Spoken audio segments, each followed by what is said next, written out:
Peace and love, peace and love, peace and love. I'm going to be reading from the book of Psalms, chapter 16 through 18. Also, I will be reading from the book of Proverbs Chapter 5.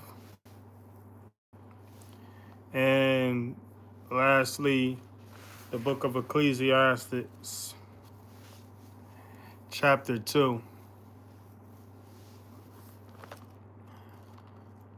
The book of Psalms. Bear with me as I try to get through this, y'all willing.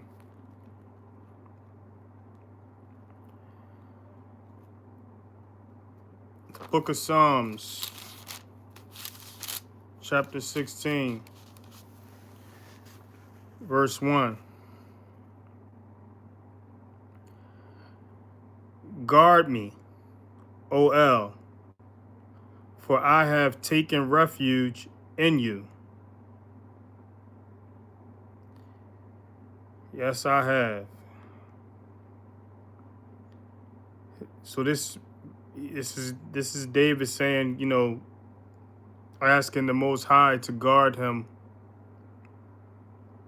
He says, guard me, O El, meaning, O God, for I have taken refuge in you. Verse 2, I have said to Yahuwah, you are Yahuwah. I have no good beside you. No good beside the Most High. So this is David confessing that he has no good beside the Most High, and I can relate. I have nothing good beside I have nothing good beside the Most High. I have nothing good besides the Almighty Yah. We have nothing good beside the Most High Yah. Like, who truly loves us unconditionally? The Most High Yah. That's who. So we have nothing good beside Yah, the Almighty. He said, I have said to Yahuwah, you are Yahuwah. I have no good beside you. Amen. Verse 3, as for the set apart ones who are on the earth, they are the excellent ones, in whom is all my delight. So the set apart ones are those, those who are following the instructions of the Most High. Those who are, following the lessons and the teachings of his only begotten Son, the demonstrations of his only begotten Son, the examples of his only begotten Son. And we know that the demonstrations and the examples of the only begotten Son were followed by the prophets of old as well. The prophets of old followed the examples and demonstrations of the Messiah, because in the book of Matthew, chapter 5, the Messiah clearly tells us, rejoice and be glad, for in this way they persecuted the prophets who were before you. They persecuted the prophets who were before you in this way, basically in this way that I'm leaving as an example, in this way that I'm demonstrating, in this way that I'm teaching you, in the way that the only begotten Son was teaching us. So this is we want to say that, like, these are the set apart ones. This is the same way that the set apart ones of old were on. There's no new way. This is what David is describing in the book of Psalms. This is the book of Psalms, by the way, chapter 16. In chapter 16 of Psalms, verse 3, it says, as for the set apart ones who are on the earth, they are the excellent ones, in whom is all my delight. So you David is expressing how he delight in others who set themselves apart from the children of the earth, from the children of the flesh, from the children of the enemy. And this is what we have to strive to, we have to strive to get to this point. And the way we set ourselves apart from the children of the enemy, the children of the earth, the children of the flesh, children of the world, we have to love. We have to do things that is uncomfortable for the flesh. It's uncomfortable for the flesh to love their enemies. It's uncomfortable for the flesh to do good to those hating them. It's uncomfortable for our flesh to forgive those, to forgive others in order to be forgiven. It's uncomfortable for our flesh to have mercy on others. It's uncomfortable for our flesh to have compassion for others, to let others borrow. It's uncomfortable for our flesh to go the extra mile for people when we don't feel like doing anything. We don't feel like doing something. It's uncomfortable for our flesh to greet strangers. Say hello to people that we don't know. It's uncomfortable for our flesh to do these things. So this is how you set yourself apart and make yourself a spiritual child of Yah, by doing what's tough for the flesh.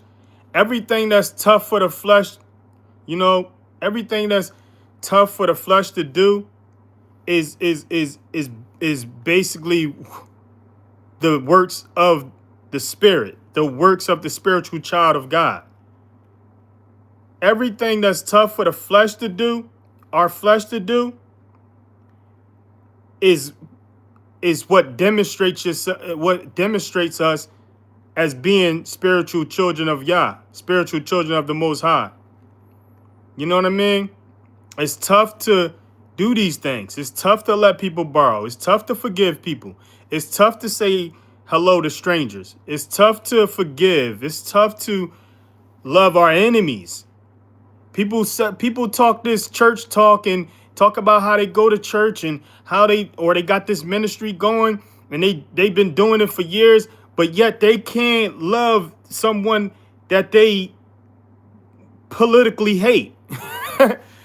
Bring up somebody in politics that they don't like.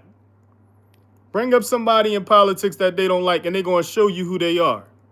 They're going to show you who they truly are. They're going to show you what their fruits are. They're going to show you their fruits. They're going to show you their fruits either rotten or they're going to show you their fruits, are good. This is how you figure out who truly has good fruit. Bring up politics. Bring up politics and see how they get to talking about people. And this is what sets you apart, when you can love your opposing party. You can love the person on your opposing party. But if you can't bring yourself to do that, you can't bring yourself to do that. You clearly got work to do. You clearly got work to do. You know what I mean? You got work to do. And we all got work to do, but that's where you truly test yourself, That's where you truly test yourself. That's where you truly, see where your fruits are. See where you see where your fruits are when you start bringing up politics. When you start bringing up politics, that's when you see where your fruits are. You know what I mean? Verse 4, the sorrows of those who run after another one are increased. I would not pour out their drink offering of blood, nor take up their names on my lips. So, yeah, these are talking about these false deities. This is what David is talking. He's describing these false deities. He's saying the sorrows of those who run after another one, meaning another deity, another God, are increased. See, the sorrows increase because they're disappointed. They're let down. They're going to always be let down. They're always going to be disappointed because these so-called deities they have no existence. There's no existence in what they do and what they are. It's all figments of imagination. And if we trust and believe in the one true Yah, that's the mind state we should have and move forward in. Verse 5, Yahuwah is the portion of my inheritance and my cup. You uphold my lot. Verse 6, boundary lines have fallen to me in pleasant places. Indeed, a good inheritance is mine. Verse 7, I bless Yahuwah who has given me counsel. My kidneys also instruct me in the nights. Verse 8, I have set Yahuwah always before me. Because he is at my right hand, I am not shaken. You got to keep the Most High at your right hand, man. You got to make Yah, the Most High, your right hand man. You got to make Yah your right hand man. If he's not your right hand man, I don't know who could be. I don't know who could possibly fill that role. I don't know who we could possibly trust, or who you could possibly trust, or who we could possibly trust if it's not the Most High. It says, I bless Yahuwah, who has given me counsel. My kidneys also instruct me in the nights. I have set Yahuwah always before me. Because he is at my right hand, I am not shaken. Verse 9, therefore my heart was glad, and my esteem rejoices. My flesh also dwells in safety. My flesh also dwells in safety. So this is the only way for our flesh to dwell in safety is having the Most High at our right hand, at our right hand, and keeping him top of mind, keeping him, keeping his instructions and his laws top of mind. Filter all actions through them, all our words through them, all our thoughts, all our ideas. Verse 10, for you do not leave my being. Sheol. One second. Let me make sure I read that right. For you do not leave my being in Sheol, in the grave. Neither let your lovingly committed one see corruption. So yeah, we have to trust that the Most High will always be there, here and after. And and ask that we not see corruption. Let us not be corrupted. Let us not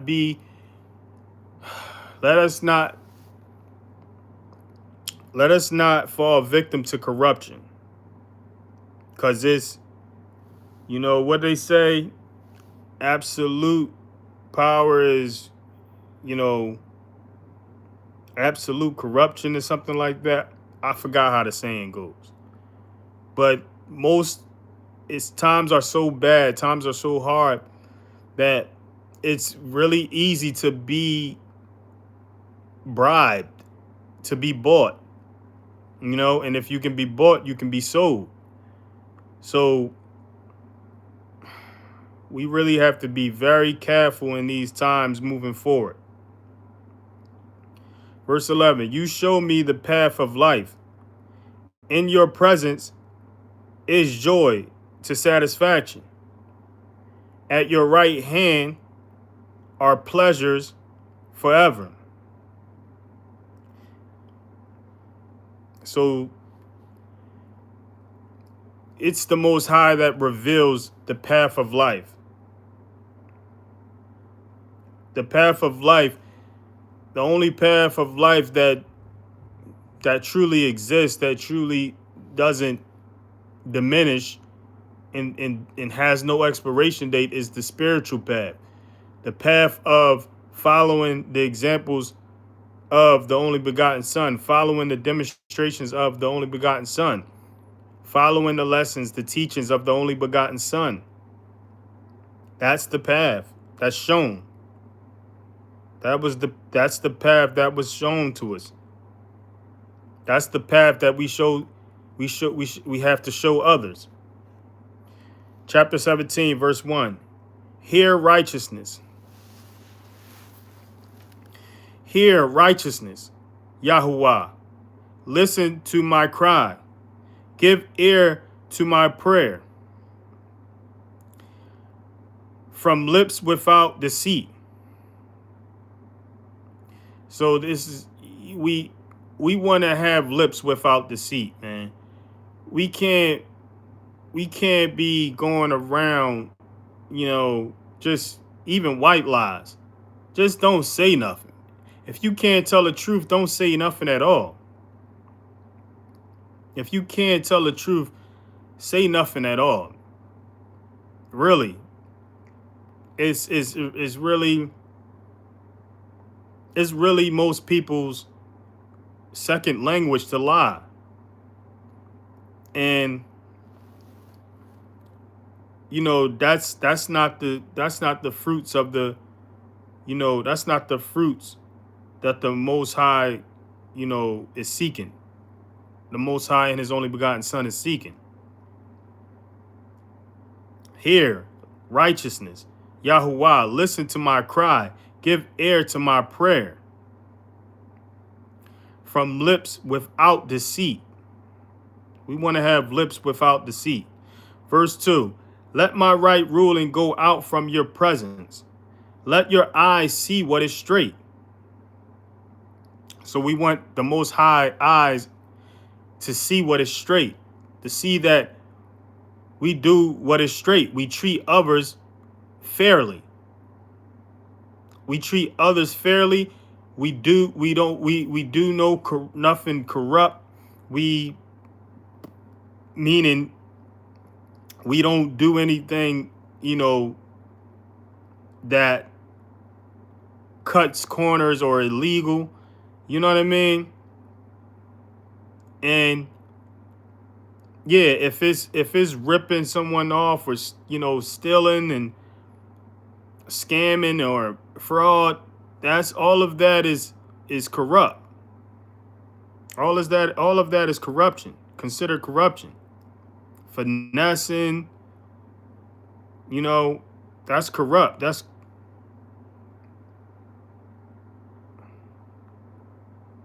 verse 3. You have examined my heart. You have visited me in that. You have examined my heart. You have visited me in the night. You have tried me. You find I have not schemed. My mouth would not transgress. So this is the visitation in the night.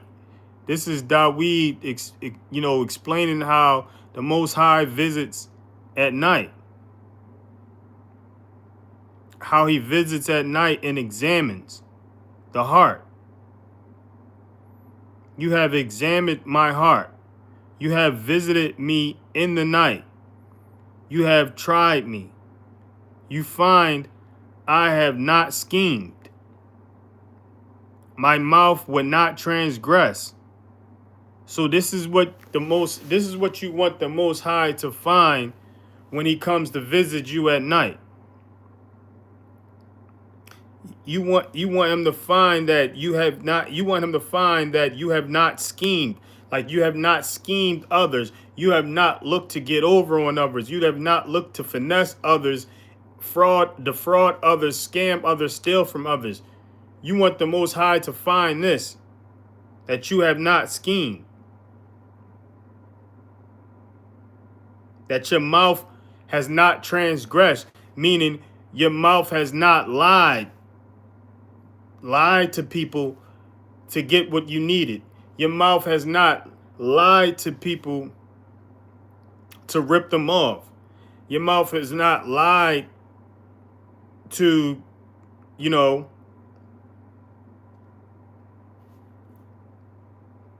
your mouth has not transgressed. This is what you want the Most High to find when he visits you at night. This is what David is describing. This is the book of Psalms, by the way, chapter 17, verse 3. You have examined my heart. You have visited me in the night. You have tried me. You find I have not schemed. My mouth would not transgress. Verse 4.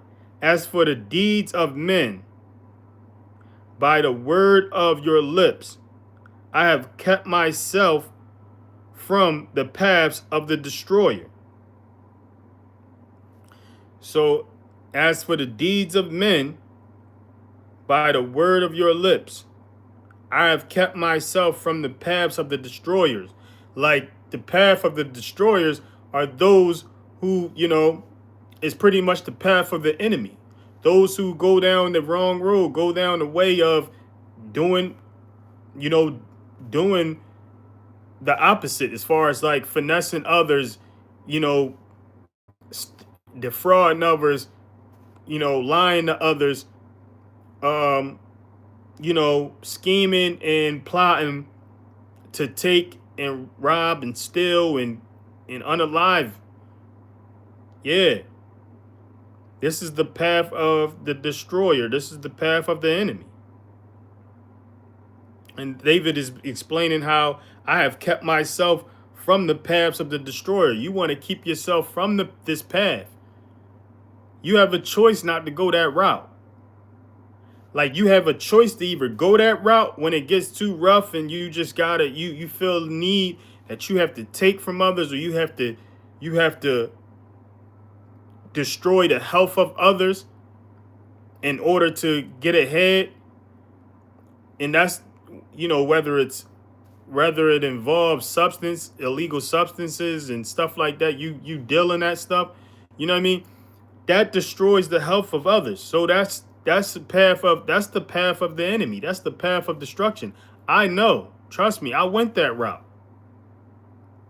And in hindsight, looking back, I see the homes I've destroyed. I've seen the families I've destroyed. I see the peoples I destroyed, the people in their health. It's unhealthy for them to inhale, substances, chemicals.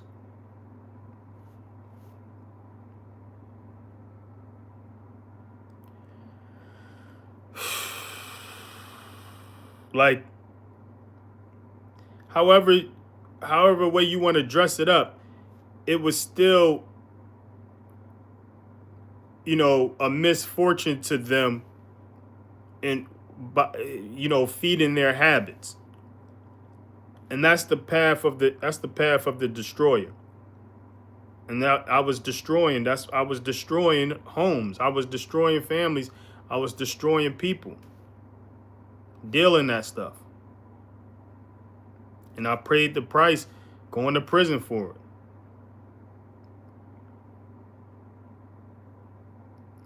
Verse 5. My steps have held fast to your paths. My feet have not slipped. So this is chapter 17, by the way. Chapter 17, the book of Psalms.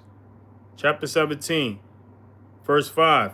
My steps have held fast to your paths. My feet have not slipped. So we want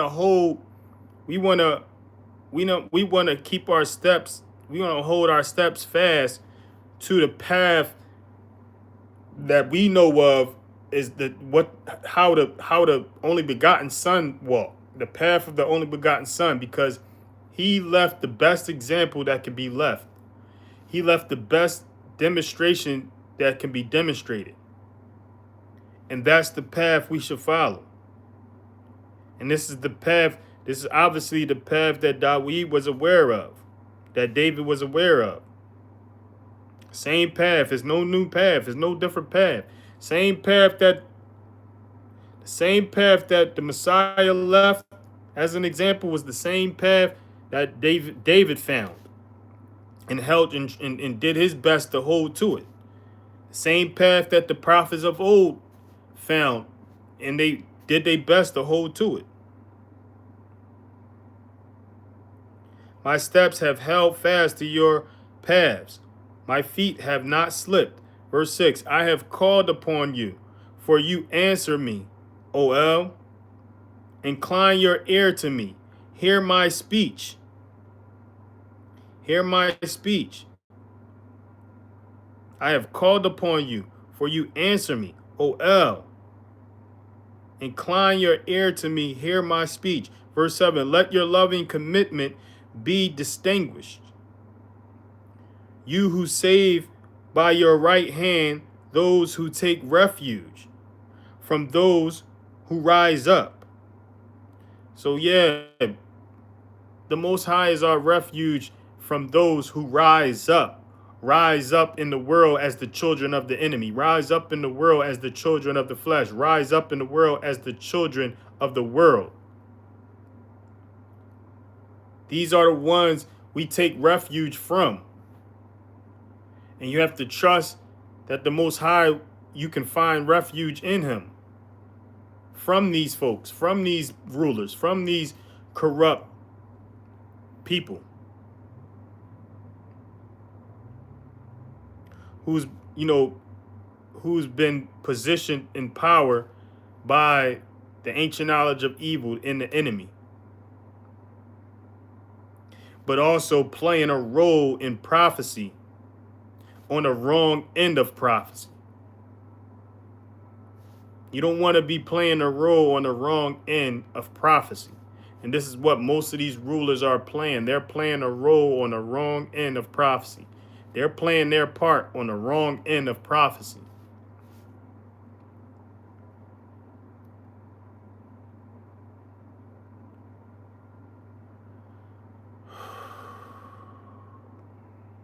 Verse 8, guard me as the apple of your eye. Hide me under the shadow of your wings. Verse 9, from the face of the wrong who ravage me, from my deadly enemies who surround me. Verse 10, they are enclosed in their own fat. They speak proudly with their mouths. Verse 11, they have now surrounded us in our steps. They set their eyes to cast us to the ground. So this is describing these folks. This is describing these folks who oppress. They make their name, they make their living, they make their legacy off of oppressing. And this is what this is who David is describing. They are enclosed in their own fat. They speak proudly with their mouths. These are proud people speaking proud, meaning they have no regard for the Most High and his people. They have no concern for the Most High or his people. The ways of the Most High, they have no concern with it. They're not concerned with any of that.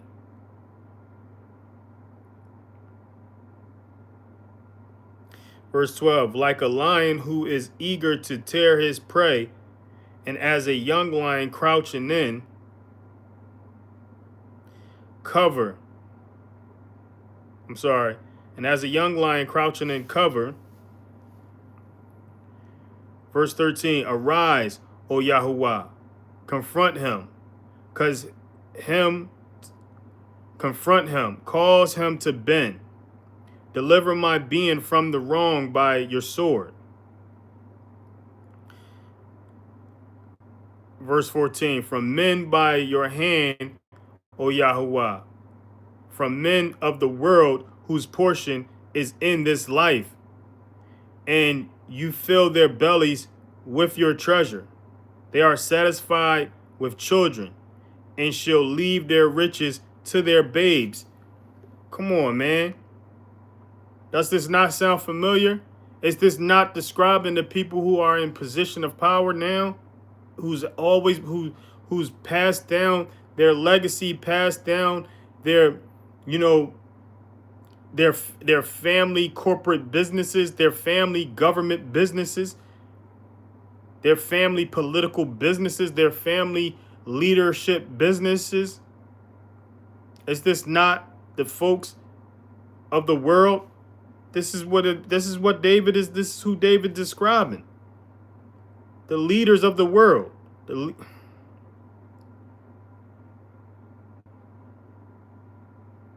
It says, "Arise, O Yahuwah, confront him, cause him to bend. Deliver my being from the wrong by your sword, from men by your hand, O Yahuwah, from men of the world, children of the world, whose portion is in this life, whose portion is in this life, whose portion is in this life." Their portion is not in the life of the spirit realm. Their portion is in the life in the flesh. Whose portion is in this life. This is the book of Psalms, by the way. If you want to see why the world is and what it is, for what it is, read the book of Psalms, chapter 17, verse 14. Verse 14 clearly breaks down these leaders, these people who are in position of power. From men by your hand, O Yahuwah, from men of the world, whose portion is in this life, and you fill their bellies with your treasures. So this is David explaining how he feels like the Most High fills their bellies with treasures, because they're playing the wrong part of prophecy.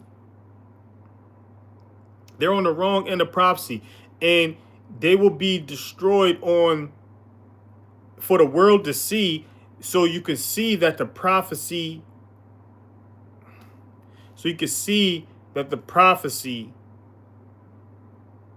was fulfilled. The prophecies of the prophets of the Most High Yah carried out the way that they were spoken. This is why Pharaoh was built up. That's why the Most High built Pharaoh up, to bring him down and build the name, introduce his name to the world.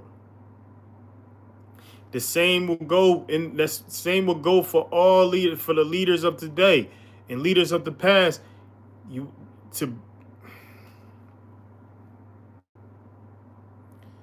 From men of the world, children of the world, children of the enemy, children of the flesh, from men of the world whose portion is in this life, you fill their bellies with your treasure. They are satisfied with children, and shall leave their riches to their babes. And shall leave their riches to their babes. They're satisfied with children and shall leave their riches to their babes. Come on. If this is not speaking of the leaders of the world, this is not speaking of those in position of power, I don't know what is. If this is not describing, government officials, CEOs, leaders of the world, I don't know what is. This is the best description in the scriptures. Top 5 best descriptions of government officials, leaders of the world in the scriptures. Verse 15, as for me, let me see your face in righteousness. I am satisfied to see your appearance when I awake.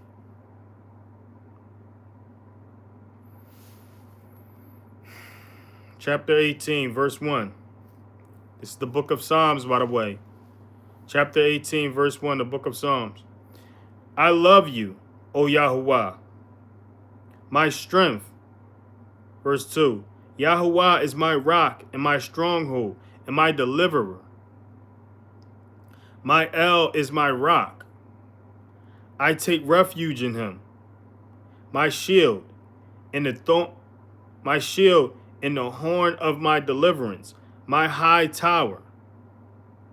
Verse 3, I call upon Yahuwah, the one to be praised, and I am saved from my enemies. There you go. He's all that. He has to be all that. We have to embrace him being all that. We have to trust that he's all of that in order for us to have peace. In order for us to have peace while we sleep. In order for us to have peace when we're awake. In order for us to be anxiety free, depression free. We have to trust in the Most High, man. It comes with that trust comes with obedience. It comes with work. You have to follow instructions in order for your spirit to not be grieved. Depression is your spirit being grieved. Anxiety is your spirit being grieved due to disobedience, due to something you're doing that you shouldn't be doing. You shouldn't be making a habit of doing. And something that you should be ashamed of doing, but you're not. So this is where anxiety and depression stems from, is disobedience and things that we need to stop, that we just made a habit and made it a norm that we do. Things that we should stop, that we made a habit and a norm that we do. This is where the depression and anxiety come from. It's really your spirit being grieved by it, disgusted by it, uncomfortable with it. That's the description of anxiety and depression. Is your spirit within being uncomfortable with what your flesh is, what you're allowing your flesh to do.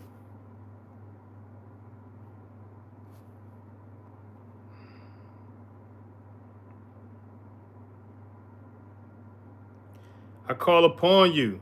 I call upon Yahuwah, the one to be praised, and I am saved from my enemies. Verse 4.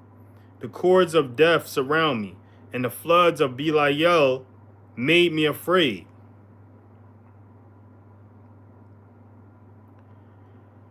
So these men of Belial, these are men and women who do what is wrong. You know, this is what we get afraid, we get worried, because most likely we still, even David. This is why David was afraid. Fear is going to come natural to the flesh. It's the flesh that's actually afraid. It's the flesh that's concerned with its demise.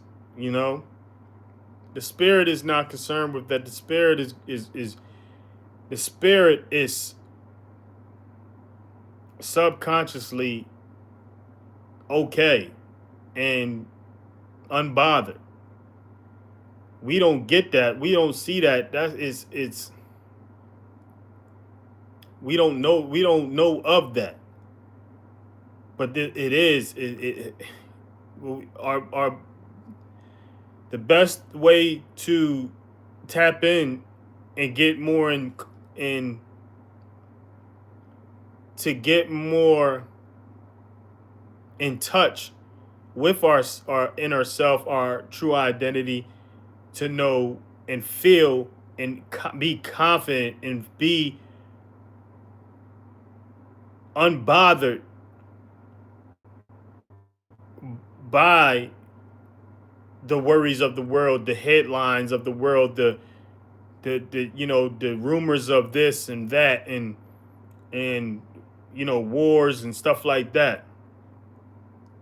You have to be tapped in the spirit, and the only way to be tapped in the spirit is through, like I said again, I'm gonna keep saying, the instructions of the Most High, following them.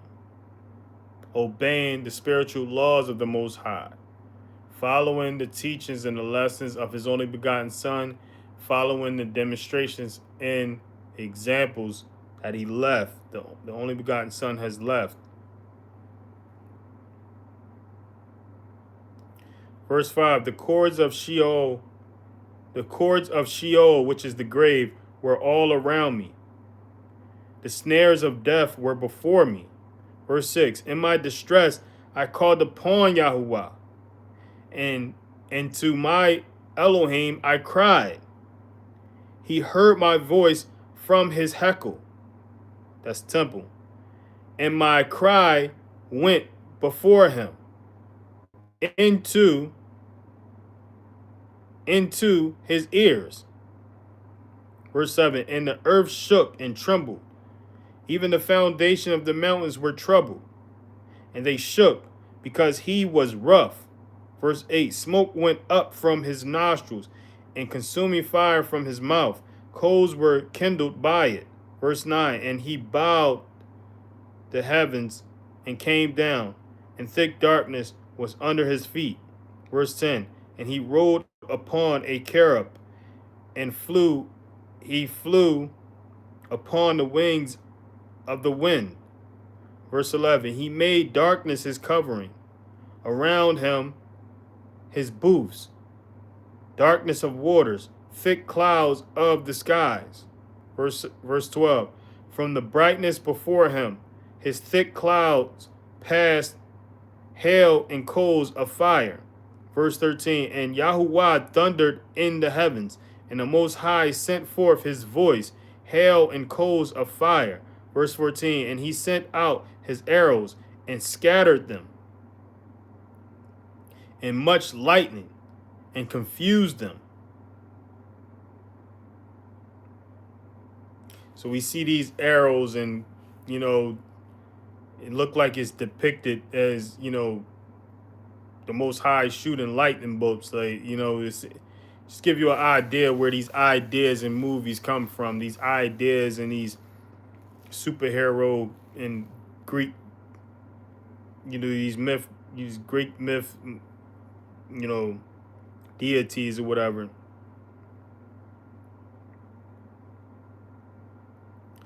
Verse 15, and the channels of waters were seen, and the foundations of the world were uncovered. The foundations of the world were uncovered. What's the foundations of the world that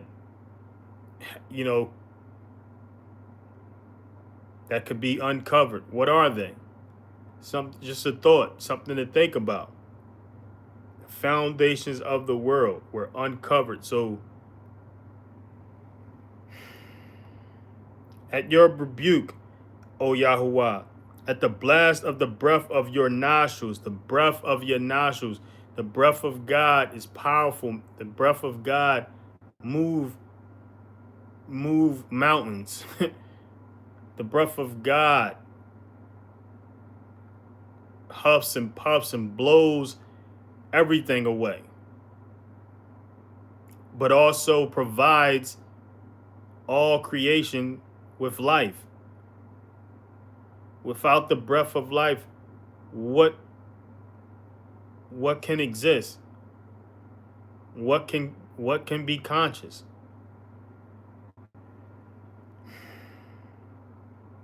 Verse 16, he sent from above, he took me. He sent from above, he took me. He drew me out of many waters. Verse 17, he delivered me from my strong enemy and from those hating me, for they were stronger than I.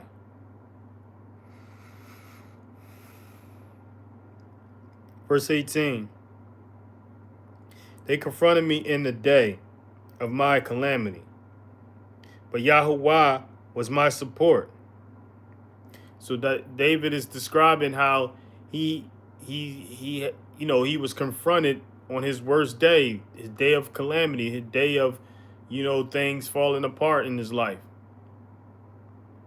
People were after him, likely speaking of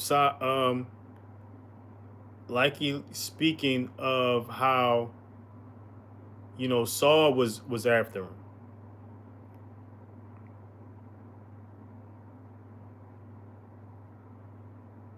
Verse 19, and he brought me out into a large place. He delivered me for he delighted in me. Verse 20, Yahuwah rewarded me according to my righteousness.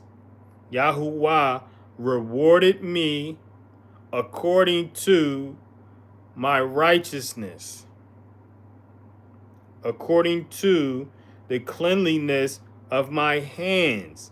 He repaid me. Come on, man. You can't overlook verses like this. You can't overlook verses like this where people, claim that we're not rewarded for our righteousness. What is our righteousness? Our righteousness is obedience.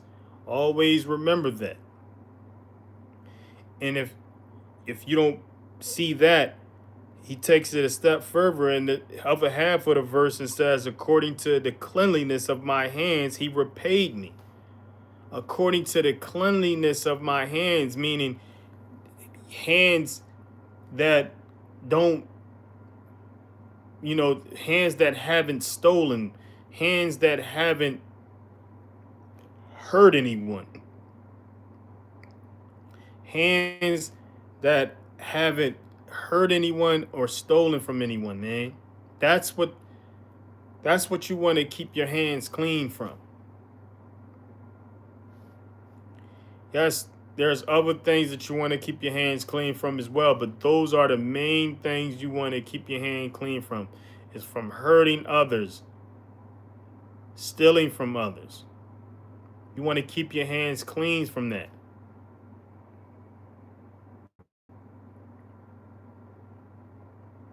Yahuwah rewarded me according to my righteousness. He rewarded David according to his obedience. Verse 21, for I have guarded the ways of Yahuwah and have not acted wrongly against my Elohim. This is David explaining how he's not acted wrongly against Yahuwah and how he's guarded the ways, meaning what are the ways? The instructions of God. He's guarded them like he followed these instructions. This is how you guard the ways of the Most High, is following his instructions. This is what that means. This is what David is explaining. How you receive rewards from the Most High when you do this.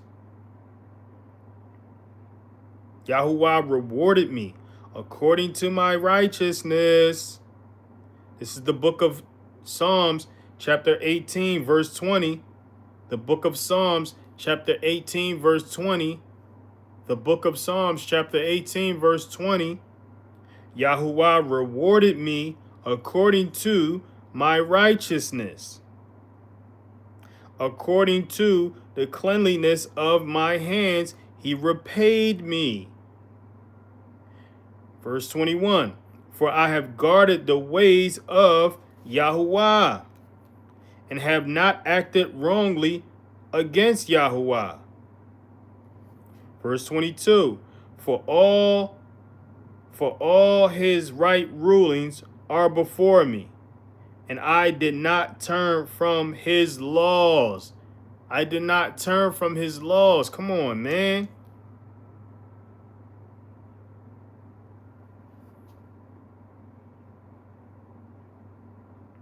This is like, come on, man.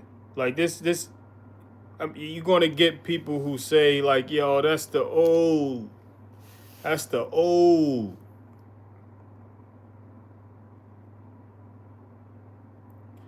The Messiah himself said, rejoice, be glad, for in this way, they persecuted the prophets who were before you. So the prophets who were before us were familiar with these Psalms. The Messiah himself was familiar with these Psalms and followed these Psalms, recited these Psalms. They were all on one accord. We are all should be on one accord, which is following the instructions of God and not turning away from his laws. Verse 23, and I am perfect before him, and I guard myself from my crookedness. Guard myself from my crookedness. This is one of the most important verses in the scripture. This is what it comes down to. It's not about appearing to be holy. You wanting to appear to others like you're holy and you're set apart. It's not about that. It's about truly it's about this right here. This what David just said. Guarding yourself from your crookedness. Guarding yourself from your own crookedness. Guarding yourself from your flesh. This is what he's talking about.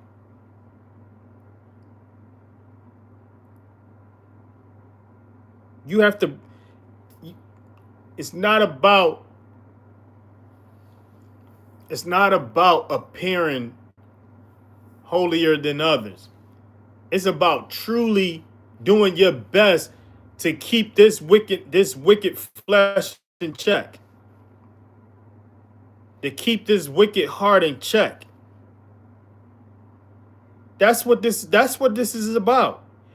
If anyone try to make it more complicated than that, they doing too much. They're doing too much, and it's not. That's not what it's about. It's about following the instructions, and following the instructions require you keeping yourself in check, keeping your flesh in check. This is what David described, and this is David. This is the book of Psalms, by the way, chapter 18, verse 23. And I am perfect before him, and I guard myself from my crookedness. He's disclosing that he has crookedness, which we all have. He's disclosing to us that he has crookedness that he has to guard on a daily. And he showed himself to be perfect by doing that, not by how he looks, not by how he appears to others, but the job that he does within himself, perfecting, keeping his foot on his own fleshly neck, keeping his spiritual foot on his fleshly neck. You have to keep your spiritual foot on your flesh's neck. This is how you demonstrate perfect. You have to perfect that. It's not about appearing perfect to others. It's about perfecting, ruling over your crookedness, ruling over the wickedness within you, ruling over the evil within you. We all have it. We all have it in this flesh. Ain't no getting around it. Ain't no hiding. Ain't no denying it. Ain't no fooling nobody. There's no fooling anybody about what's wicked in this flesh of ours. And whenever you see the word perfect in scripture and that being asked of us to be perfect, what is really actually asking of us is to perfect ruling over this flesh, perfect suppressing your own evil, suppressing your own crookedness, suppressing your own wickedness, suppressing your own corruption within your flesh, within yourself. Perfect that. Perfect that. Strive to be perfect at that. If you can't do anything, acknowledge it. Acknowledge it. Identify it. Don't normalize it. Don't let it fool you. Like the words of the late Bob Marley, don't let them fool you. Don't let your flesh fool you, man, and make you believe that it's you. It's make you believe this is who you are. Yes, in a sense, it's who your flesh is. It's what your flesh picked up along the way since birth. The habits, the influence, the ancient knowledge of evil that it's been exposed to.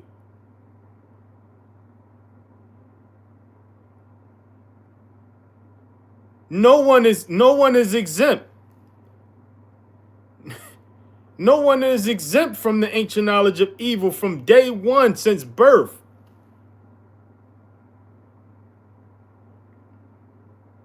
All the Most High is asking us is to keep that evil in check.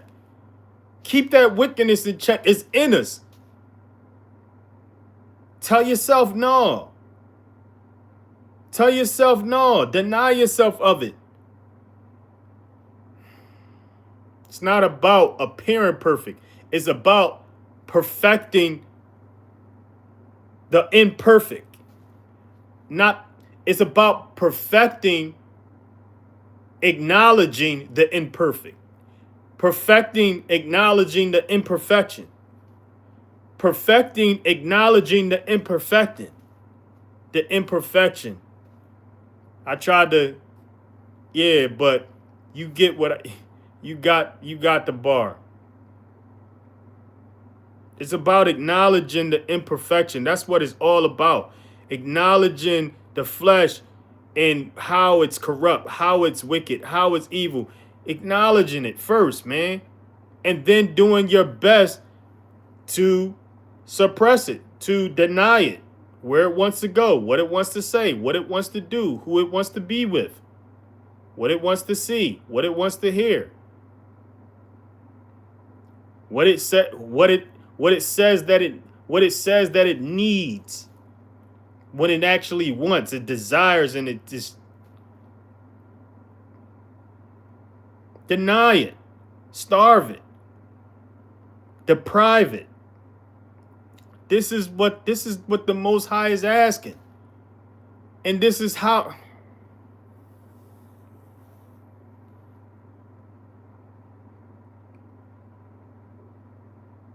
Verse 24, this is the book of Psalms, by the way, chapter 18, verse 24.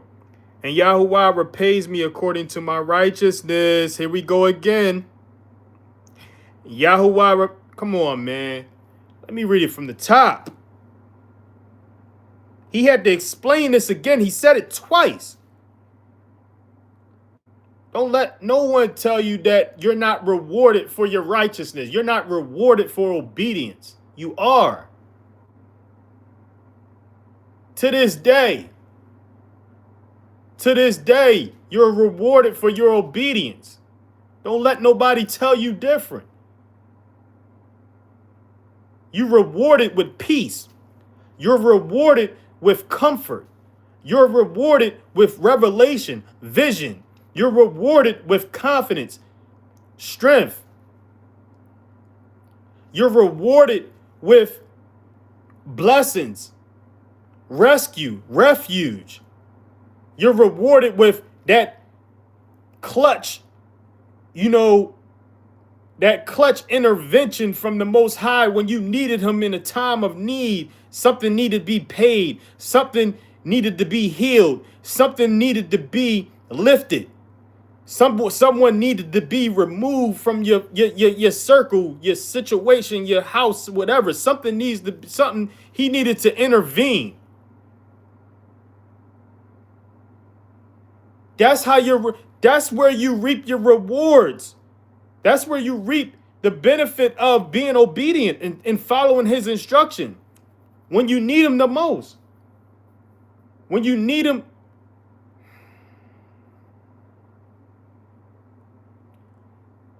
I just want you to relate, man. I want us to relate. I want you to be able to relate to this. I put this to practice. I'm living proof of this, man. I'm living this. I'm living the proof of this in real time. I'm living the proof of this, that you cash in in this obedience. You can cash in on obedience. You can cash in, and I'm not perfect. And I'm not, listen, man. I struggle. But I acknowledge the struggle. It's about acknowledging the struggle and the effort you put in to get better. The effort you put in to get better, not accepting it to be norm, not accepting it to be norm behavior, not accepting it to be who you are. No, it's this wicked flesh, it's this wicked, corrupt flesh, and you have to acknowledge it of being that, and do your best to put it in its place. Do your best to put it in a child's place, because that's what it is. You have to become the adult, which is the spirit within. Become the adult, which is the spirit within, and put this flesh in its place. Put this flesh in a child's place. Put this flesh in a child's place. And once you do that, you can reap the benefits of it. You can reap the benefits of obedience. Like I said, anxiety-free, depression-free, making sense, insight, knowledge, the spiritual knowledge, wisdom, and understanding. The insight, the intuition, the foresight, the revelation, the dreams, the intervention, the intervention in times of need that you need, when you need the Most High to intervene and send a comforter to intervene and get in between whatever it is that you got going, or someone trying to interfere, the enemy or the ancient knowledge of evil trying to penetrate. But he's like, come on, this is how you benefit. But you have to, in order to reap that benefit, you have to be obedient, man.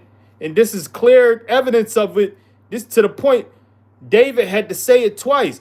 This is the book of Psalms, chapter 18, one of the most important verses in Psalms. Chapter 18, let's start from verse 20. He says, Yahuwah rewarded me according to my righteousness. He's telling you this. The Most High rewarded him according to his obedience. That's righteousness. And then he says, according to the cleanliness of my hands, he repaid me. So his hands didn't cause people to stumble. His hands didn't look to do people dirty. His hands did its best to deny his flesh. And how do I know that? He's about to explain it. Verse 21, for I have guarded the ways of Yahuwah. I have guarded the ways of Yahuwah. What are the ways of Yahuwah? Followed his instructions. He's explaining how he followed the instructions of God. I have guarded the ways of Yahuwah and have not acted wrongly against my Elohim, against my God. So he hasn't acted wrongly against those instructions. So you gotta know these instructions. You gotta know the instructions of God, and you have to know the spiritual laws of God. So what to obey and what to follow. What to obey and what to follow. You have to know this. You have to know this in order to be able to guard it. Guarding is meaning memorizing it. Keeping it top of mind. Keeping it, in front of you. Keeping it top of mind so that you know what to guard, what to follow, and what to obey. What to follow and what to obey. He's saying this is how, you're not wronging the Most High. You're not acting wrongly against him. Verse 22, for all his right rulings, meaning all his fairness, what he considers fair, treating how we treat each other, treating others how we want to be treated. All his right rulings are before me. So he's aware on how to treat others. All his right rulings are before me, his instructions. And I did not turn from his laws. Come on, don't take it from my word. This is his words. I did not turn from his laws. These are the spiritual, his laws. He didn't say Moses. He didn't notice he didn't say Moses' laws. He said his laws. He said the Most High laws. He didn't say Moses' laws. He said the Most High's laws. So I don't know where we get this the idea that they were Moses' laws. These were God's laws. These were God's spiritual laws. And he did not, and David is explaining how he did not turn away from them. And just to be clear, if you didn't understand, if you don't know, if you're not aware, David came after Moses. So this would have been a perfect opportunity for David to say Moses' laws. No, never was. They were never Moses' laws. That's a misnomer. That's a misnomer in the belief community. Calling the spiritual laws of God that governs his spiritual government the laws of Moses.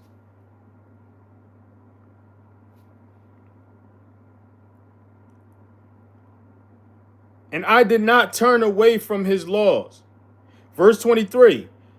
And I am perfect before him. How is he perfect before him? This is how this is the definition of perfect in the scriptures. And he said, I was perfect before him, and I guard myself from my crookedness. By guarding your crookedness, this is how you show yourself to be perfect, is to not do people dirty and be a scumbag towards people. You know that you can be a scumbag. You know that your flesh can be a scumbag, but you're making your spirit. The spirit is making the decision as the adult within to not let the flesh be that scumbag, to not let the flesh say that say what it wants to say, or do what it wants to do, or go where it wants to go. This is the perfection that he's looking for. Is you to perfect, acknowledging that you are crooked, your flesh is crooked, and once you acknowledge that, you don't allow that crookedness to affect others. You don't allow that crookedness to take over or take the wheel and take charge and be a stumbling block to others. You don't allow it. That's perfect. That's showing yourself perfect. To acknowledge that you're imperfect, to acknowledge that your flesh is imperfect, and you have to protect others from your flesh. You have to protect others from the wickedness in your flesh. You have to protect others from the evil in your heart. You have to protect others from this. How do you do that? You basically denying the flesh of what it wants to say. That's foolish. That's wicked. That's evil. Denying the flesh of where it wants to go. That's foolish. That's wicked, and that's evil.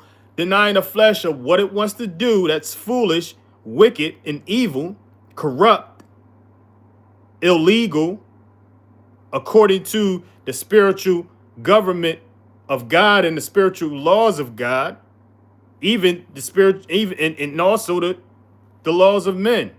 You deny your flesh from wanting to do that stuff. You deny your flesh of you deny your flesh of going around these people. That's perfection, is acknowledging the imperfection and doing something about it. by not doing something. Doing something about it by not doing it. Doing something about it by not doing something. Doing something about it by not saying something. Having a say in it by not saying nothing. Letting the spirit have a say in it by not allowing the flesh to say something. Having the spirit within you do something about it by not letting the flesh do something. I don't write this stuff down, so forgive me if it's coming off, and how it's coming off. I don't prepare. I don't have nothing, cue cards, none of that. So bear with me.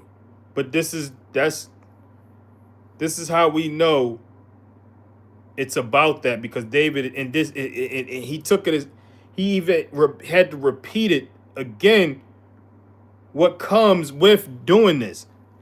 Right after it, verse 24. This is what comes with doing this. This is the reward. And Yahuwah repays me according to my righteousness, according to the cleanliness of my hands before his eyes. This is how he get repaid, by denying his flesh. This is how we get repaid, by denying our flesh of what it wants to say, what it wants to do, where it wants to go, who it wants to be with.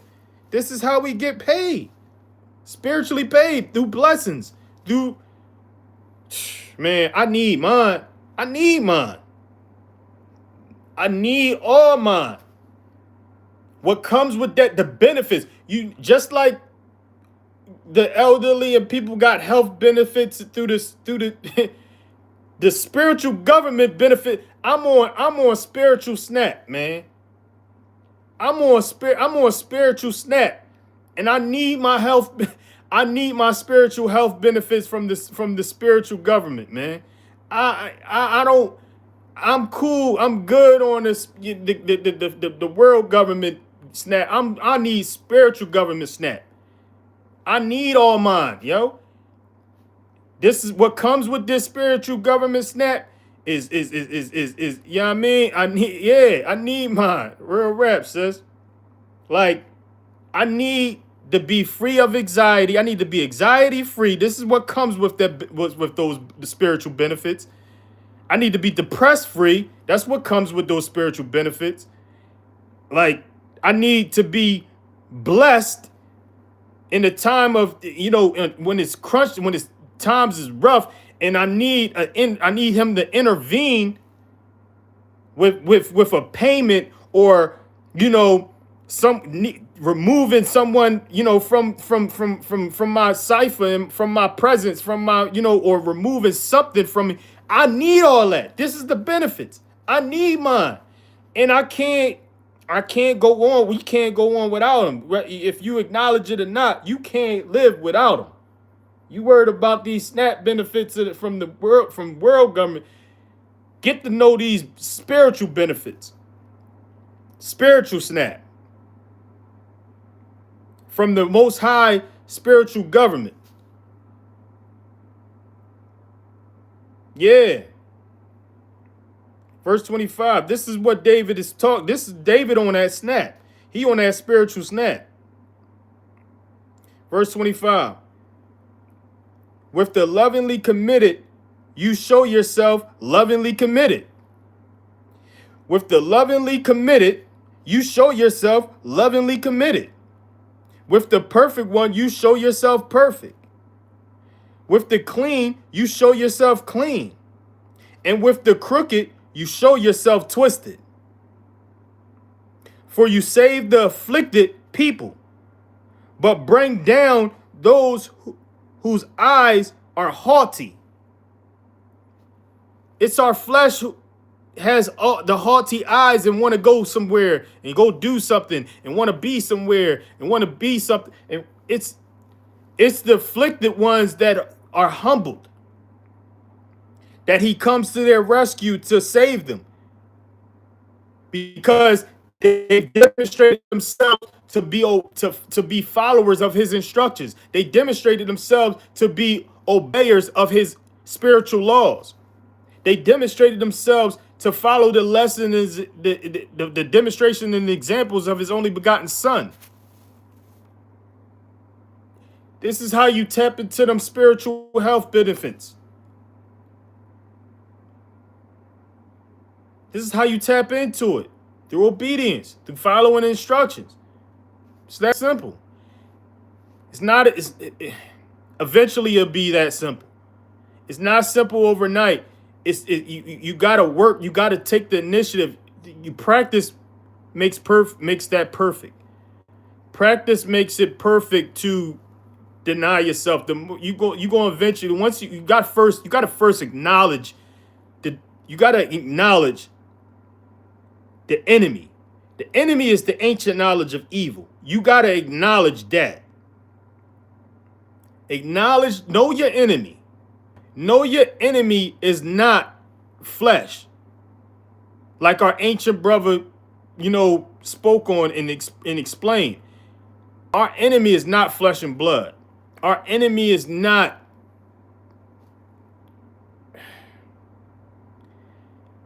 no political party, our enemy is not none of that. Our enemy is the ancient knowledge of evil, and you got to acknowledge that, and then you got to acknowledge the influence that ancient knowledge of evil has taken on your flesh from day one, from birth. So those are in order to get to this point, of reaping the spiritual benefits, spiritual health benefits, you have to first acknowledge the ancient knowledge of evil as the enemy number one. Enemy number one. Then acknowledge that you've been corrupt since birth by this ancient knowledge of evil. Your flesh has been corrupt, tainted. Your flesh has been corrupt, influenced by this ancient knowledge of evil from day one. That's your second acknowledgement. Then you're able, then and only then you are able to, once you acknowledge your enemy and you being infected by the enemy, you acknowledge the ancient knowledge of evil and your flesh being infected by it, corrupt by it, then you're able to identify yourself as the enemy. Identify yourself as the enemy. Identify yourself as the enemy because it's your flesh. Your flesh is the enemy. Your flesh is the enemy to your spirit, man. Your flesh is the enemy to your spirit. So now you're identifying your flesh as the enemy. Now you can catch yourself. Stop yourself from saying things. Stop the flesh from saying things. Stop the flesh from doing things. Stop the flesh from going places. Stop the flesh from being with people.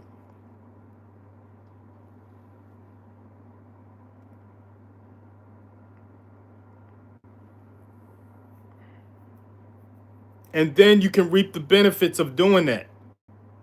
Then you reap the benefits of doing that. You receive protection. You're in good hands. You have insurance.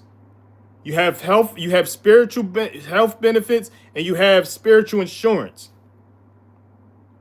So whenever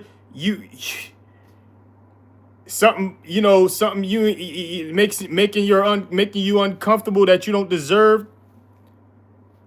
the Most High intervenes. The Most High will be your refuge.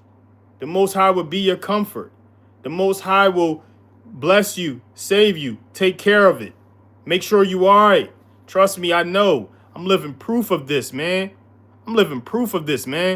Like, living it. I'm living this proof in real time, man. As I speak in this week, every day, I'm living this proof. It's spiritual benefits and obedience. And all obedience is asking you to do is deny yourself. And if you lose a fight with your flesh, just don't lose the war. You might lose the battle in that hour. Don't lose the war in that day. You know what I mean? Don't you might lose. You gotta make sure you win. You make sure you win in the end.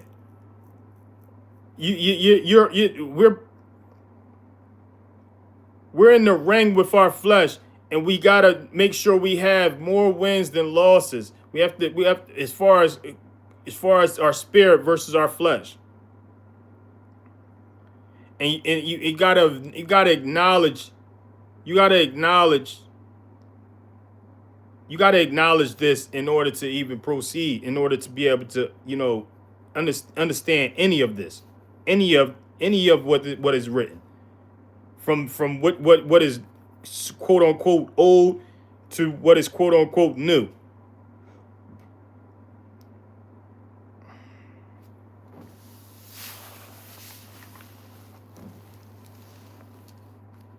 But I'm glad I came across this again, because this is important.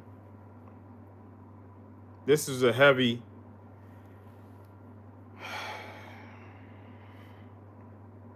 This is the book of Psalms, by the way. Again, chapter 18.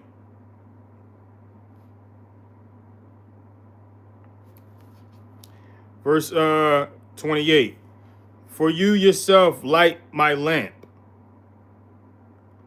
Yahuwah, my Elohim, makes my darkness light. Come on, man.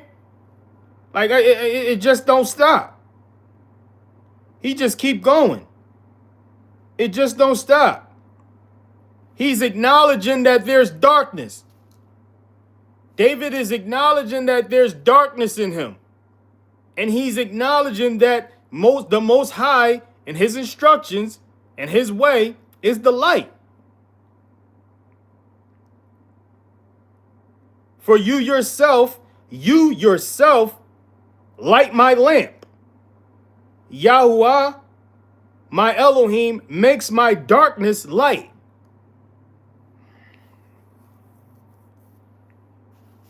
This is no different than what the Messiah was explaining to us in the book of Matthew, chapter 5.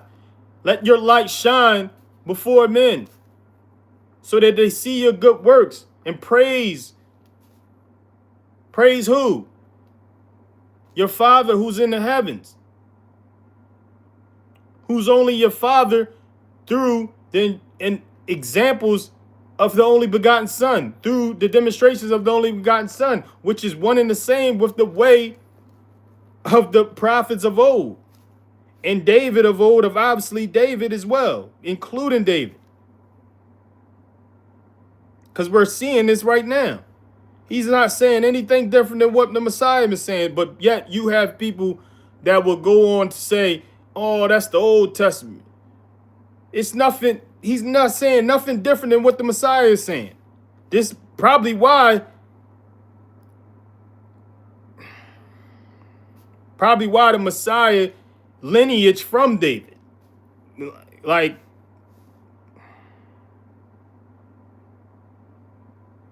it's all one accord. They're all on one accord on the same spiritual channel. Verse 29. For with you I run against a band, and with my Elohim I leap over a wall. Verse 30, the El, his way is perfect. The word of Yahuwah is proven. He is a shield to all who take refuge in him.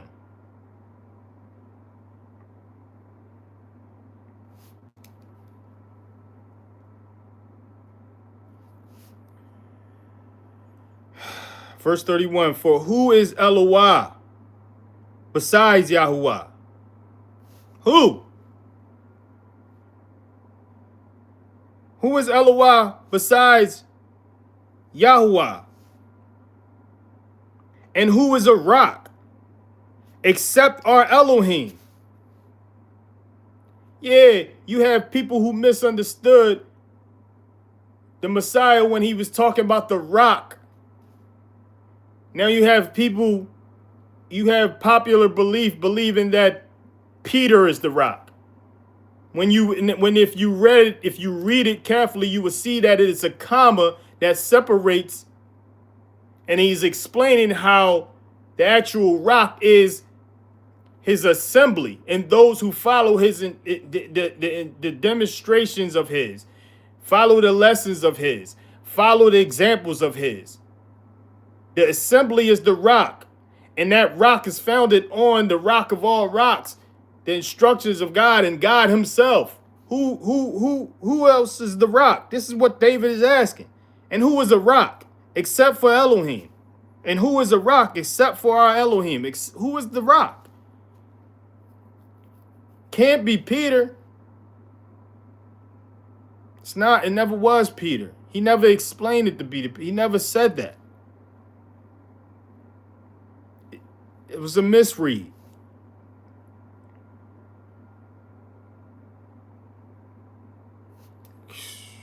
Man.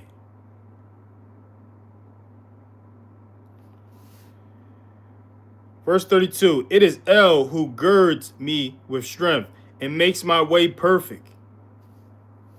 Who else? Who else is going to do that? Verse 33, making my feet like the feet of deer and sets me on my high places. Verse 34, teaching my hands for battle so that my arms shall bend a bow of bronze. At the time, this is what had to be done.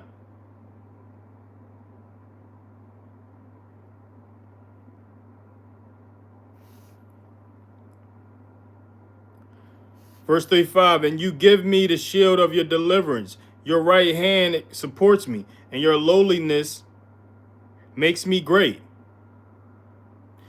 Verse 36, you enlarge my step under me, and my feet shall not slip. I pursue my enemies and overtake them.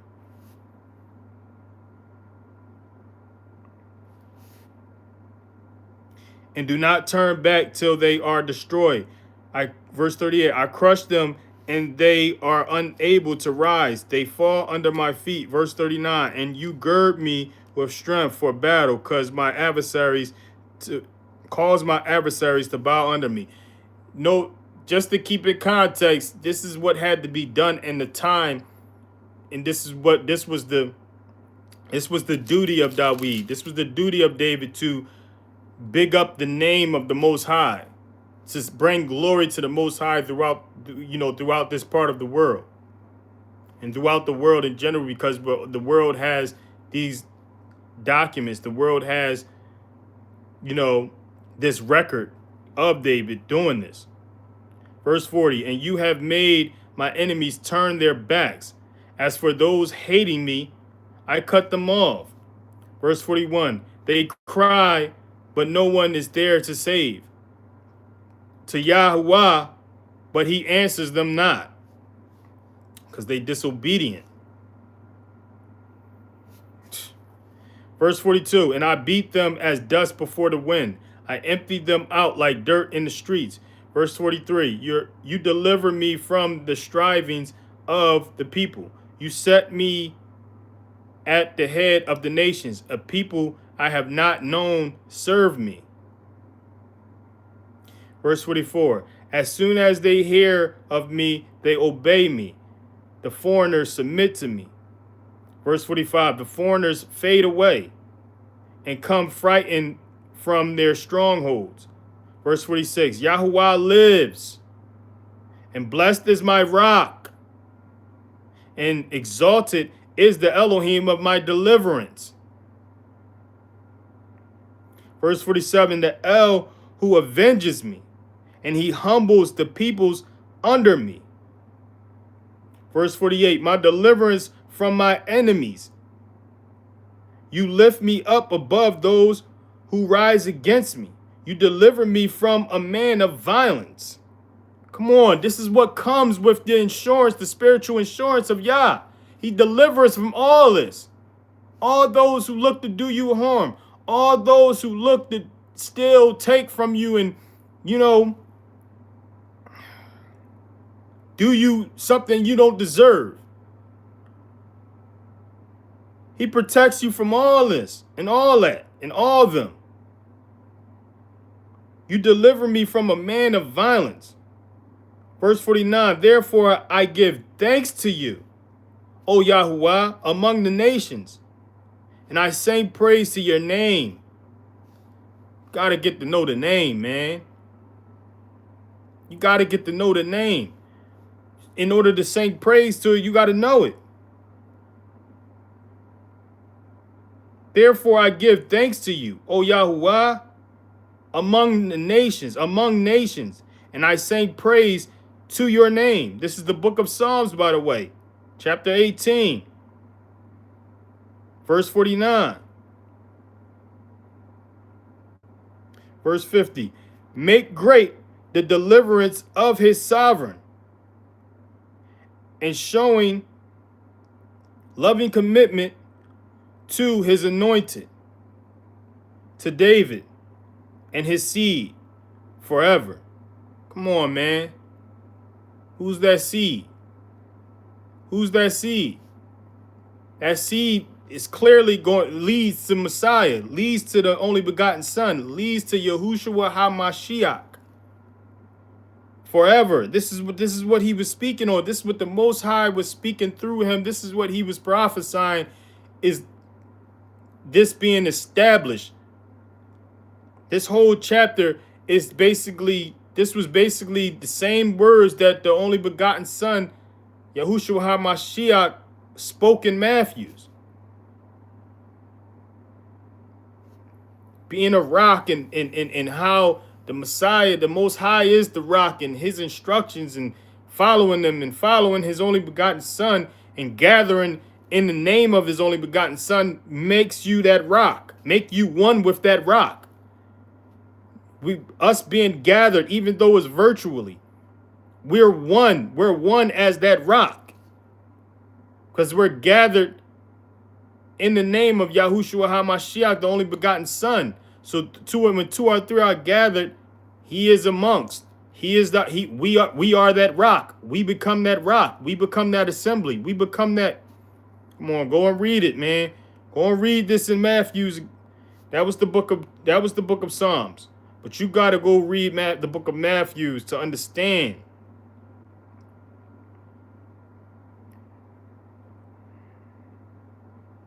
To understand the completion of it.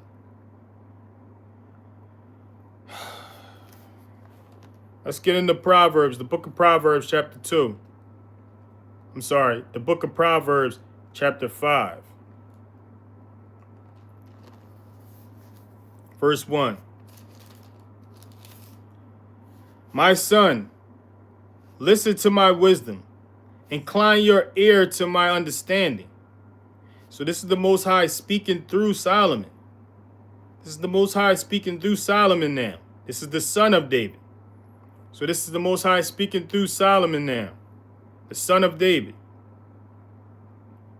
My son, he's speaking to us, the spiritual children of God. Listen to my wisdom. Incline your ear to my understanding. This is spiritual understanding. This is spiritual wisdom. Verse 2. So as to watch over discretion, spiritual discretion. Options. Watch over your options. You have the option to do wickedness. You have the options to do righteousness. This is the discretion. And your lips guard knowledge. Spiritual knowledge. You guard. This is the spiritual knowledge that you guard. This is the spirit. Guarding it is to memorize. Guarding it is to acknowledge it. Guarding it is to consider it. Verse 3. For the lips of the strange woman drip honey, and her mouth is smoother than oil. Verse 4. But in the end she is bitter as wormwood, sharp as a two-edged sword. Verse 5. Her feet go down to death. Her steps lay hold of Sheol. Verse 6. She does not consider the path of life. Her ways are unstable. You do not know it. Come on, man. This is describing most women in the culture of women today. Sadly, not all women, but most women in the culture of women today, lips of a strange woman drip honey, telling you sweet nothings, telling you what you want to hear, telling you what she needs to tell you in order for you to do what she needs you to do, in order for you to be a way that she needs you to be, in order for this is the sweet, this is the lips that drip sweet honey. This is the lips of a strange woman that drip honey, and her mouth that's smoother than oil, speaking smoothly in order to get you to cave in.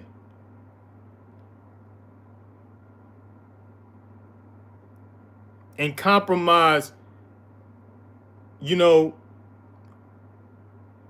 instructions of the Most High. Compromise the laws of the Most High. Compromise the lessons of His only begotten Son. The spiritual knowledge, wisdom, understanding that we read. But in the end, after this sweet nothings that you're hearing from this strange woman, or this, these compliments and these, these temptations and these, in the end, she is bitter as wormwood, sharp as a two-edged sword. Her feet go down to death. Her steps lay hold of the Sheol, the grave. She does not consider the path of life. These women don't consider the path of life, meaning the path of the Spirit, the path of the Messiah, the path of the only begotten Son. They don't consider that. They don't consider the demonstrations of the only begotten Son. They consider the examples of the only begotten Son. They don't consider the lessons and the teachings of the only begotten Son. They don't consider the instructions of God. They don't consider the spiritual laws of God. They be the main ones pushing the whole notion of the instructions of God are obsolete. We don't need them. This is what they're pushing. This is Solomon. This is the Most High speaking through Solomon, explaining this activity, explaining what we see today. Women not considering the path of life, and the path of life is the demonstrations and examples of the only begotten Son, the lessons and the teachings of the only begotten Son, and the originals, in the originals, which is the instructions of God, and the spiritual wisdom and knowledge and understanding of God. That's the path to life. Life in the Spirit. Life in the spirit realm. Life in the Spirit realm. Life as a spirit in the spirit realm. That's the path that these strange women does not consider. Her ways are unstable, is what this is saying. This is the book of Proverbs, chapter 5, by the way. The book of Proverbs, chapter 5, verse 6. Her ways are unstable. You do not know it. Her ways are unstable. You do not know it. Trying to figure out this strange woman is like an enigma. You're not going to figure it out. Only thing to figure it out is that this strange woman is unstable and she don't consider the path of life. That's all you need to know for you to be like, to proceed with caution. Verse 7. So now listen to me. This is the Most High speaking through Solomon. Like, he just described this strange woman. And so he's like, man, this is how she is. So now listen to me, you children. Children of who? Children of his, spiritual children of his. Listen to me and do not turn away from the words of my mouth. Do not turn away from the words of the mouth of the Most High that he's speaking through Solomon. In the words of his only begotten Son later. But right now we're on Solomon and what he spoke through Solomon. Do not turn away from the words of my mouth. Verse 8, keep your way far from her. Keep your way far from her. And do not come near the door of her house. A woman that don't consider the path of life, which is the instructions of God, don't go near him. A woman that don't consider the path of life, which is the instructions of God, the only in the lessons and teachings of the only begotten Son, stay away from her house. Verse 9, lest you give your splendor to others. This is what happens. You get in a relationship with others. You're gonna be your work hard-earned money is going to be going to her, and she's spending it on others. She's spending it with others and spending it on others, whether while she's with you or when she leaves you.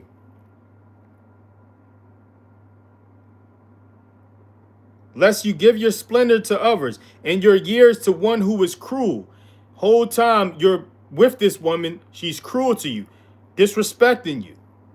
This is a strange woman. This is what you need. This is why you need to stay away from a woman that don't consider the instructions of God, which is the path of life. A woman that don't consider the path of life, which is the teachings, the lessons, the examples and demonstrations of the only begotten Son. Stay away from this woman, because this is what's going to come with that. A life of years of disrespect, one who is cruel. Verse 10, lest strangers be filled with your strength and your labors go to the house of a foreigner. Why is that? Because you'll divorce this woman, or and she'll take everything and she'll spend everything she took from you with strangers. Everything that she took from you, she's spending it on strangers, spending it with strangers. And you've given your strength in all that you earned, and she took it.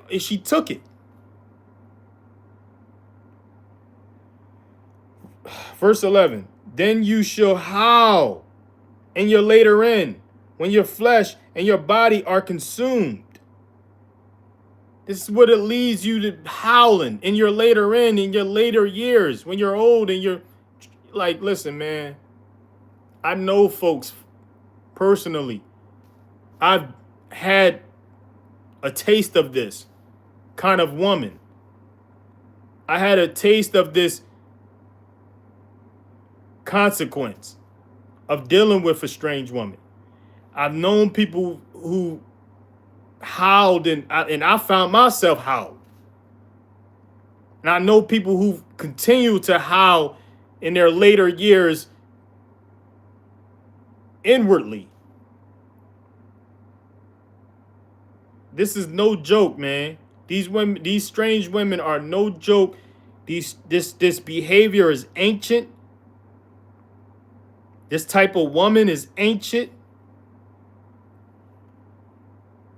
And clearly, because we're reading it from ancient writings.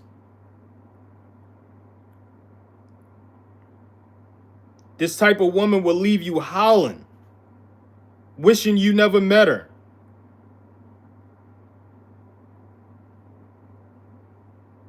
Then you shall howl in your later end, when your flesh and your body are consumed.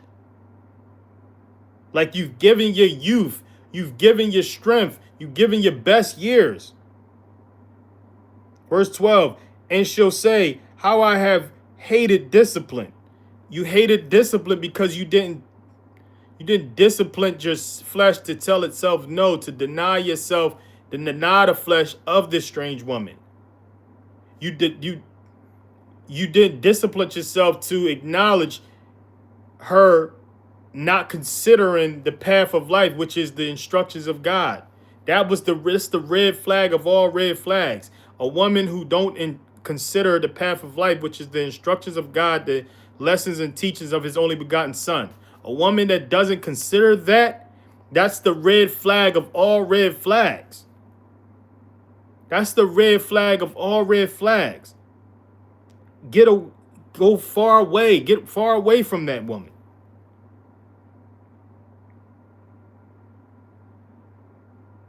Because this is what you'll end up saying. How I have hated discipline. and my heart has despised reproof. Because you're going to start to despise reproof because you want this woman because of how she makes you feel, she looks, what she says to you, how she looks, how she makes you feel by her looks. So you want to ignore all your spiritual knowledge, wisdom, and understanding, and discipline and discretion, and all that you need to acknowledge, all that you need to take heed to. You're ignoring all that. You're hating all that. You're despising all that because you know it's true. It's your better judgment. It's your spiritual better judgment. And you're going to later wish you hadn't did that. You're going to later wish you hadn't ignored your spiritual judgment, your spiritual discernment, your spiritual discretion, your spiritual knowledge, wisdom, and understanding. You're going to wish you had not did you.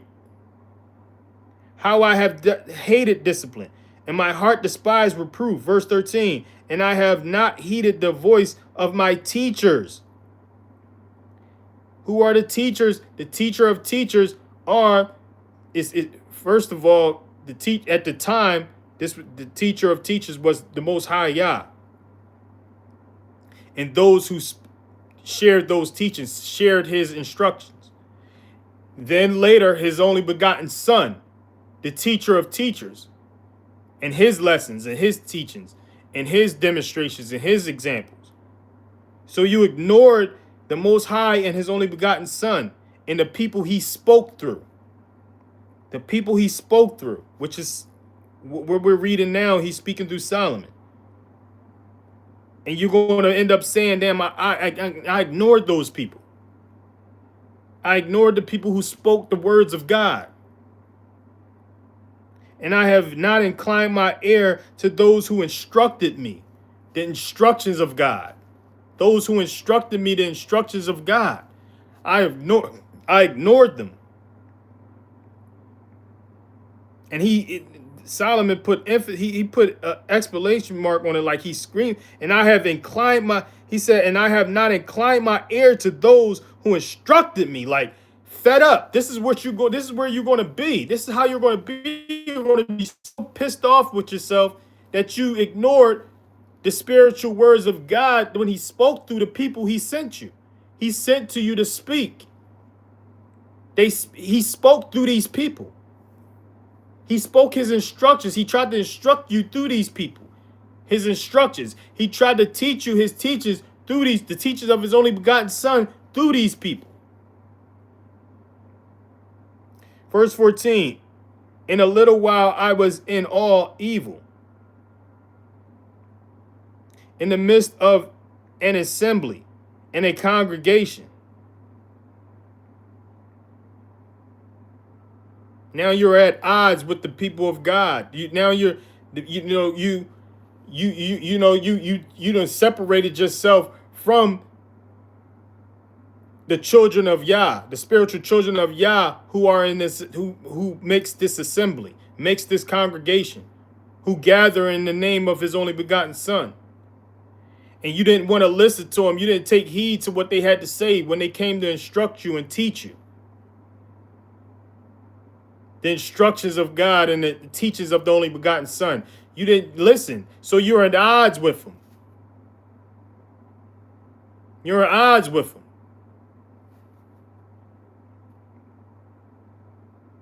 Because you chose the strange woman. Instead, you chose the strange woman over them.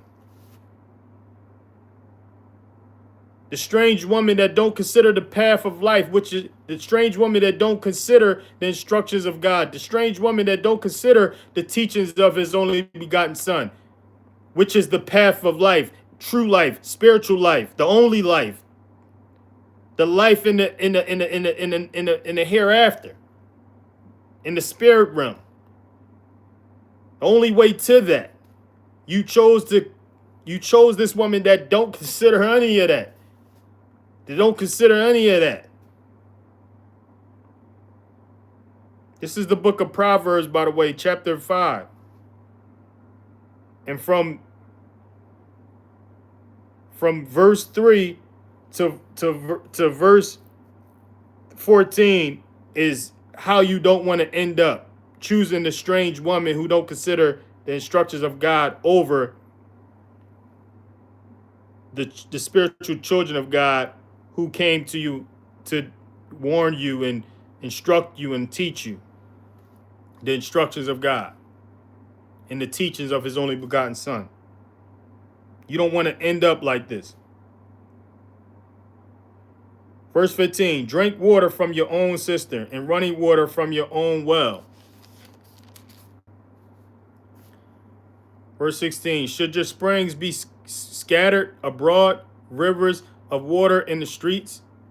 So that's the goal, is, man, to get your own well, get your own water. If the more you obey, the more you obey the Most High, is no doubt in my mind that's where it will lead to.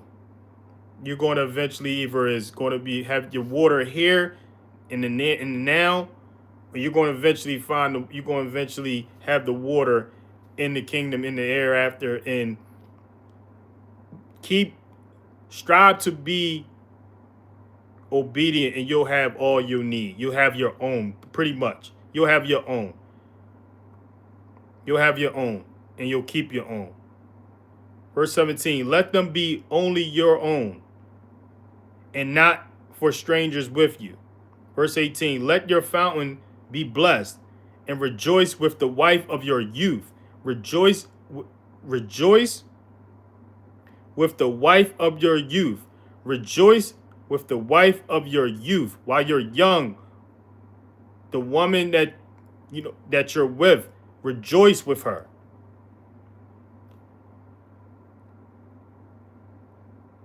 Verse 19, a loving deer and a pleasant doe. Let her nipples satisfy you at all times, and be captivated by her love always. So make sure you're captivated by this woman, but this is a woman that considers the instructions of God. This has to be a woman that considers the instruction of God. You can't just be captivated by, her beauty. She has to also consider the path of life, the instructions of God, and the teachings of the only begotten Son. That's the path of life. That's the path to life. But you also have to be attracted to her, because this is what happened. If you're not attracted to her, this is what's going to happen. For why should you, my son, be captivated by a strange woman and embrace the bosom of a foreigner? The strange woman is the woman that don't consider the path of God, but you're captivated by how she looks. So this is why it's important for attraction to be mutual. It's also, but it's what's even more important for the consideration of the instructions of God to be mutual, the consideration of the teachings of the only begotten Son to be mutual. But you want that to be mutual with someone that attraction is mutual with, that y'all have mutual attraction. Because if y'all just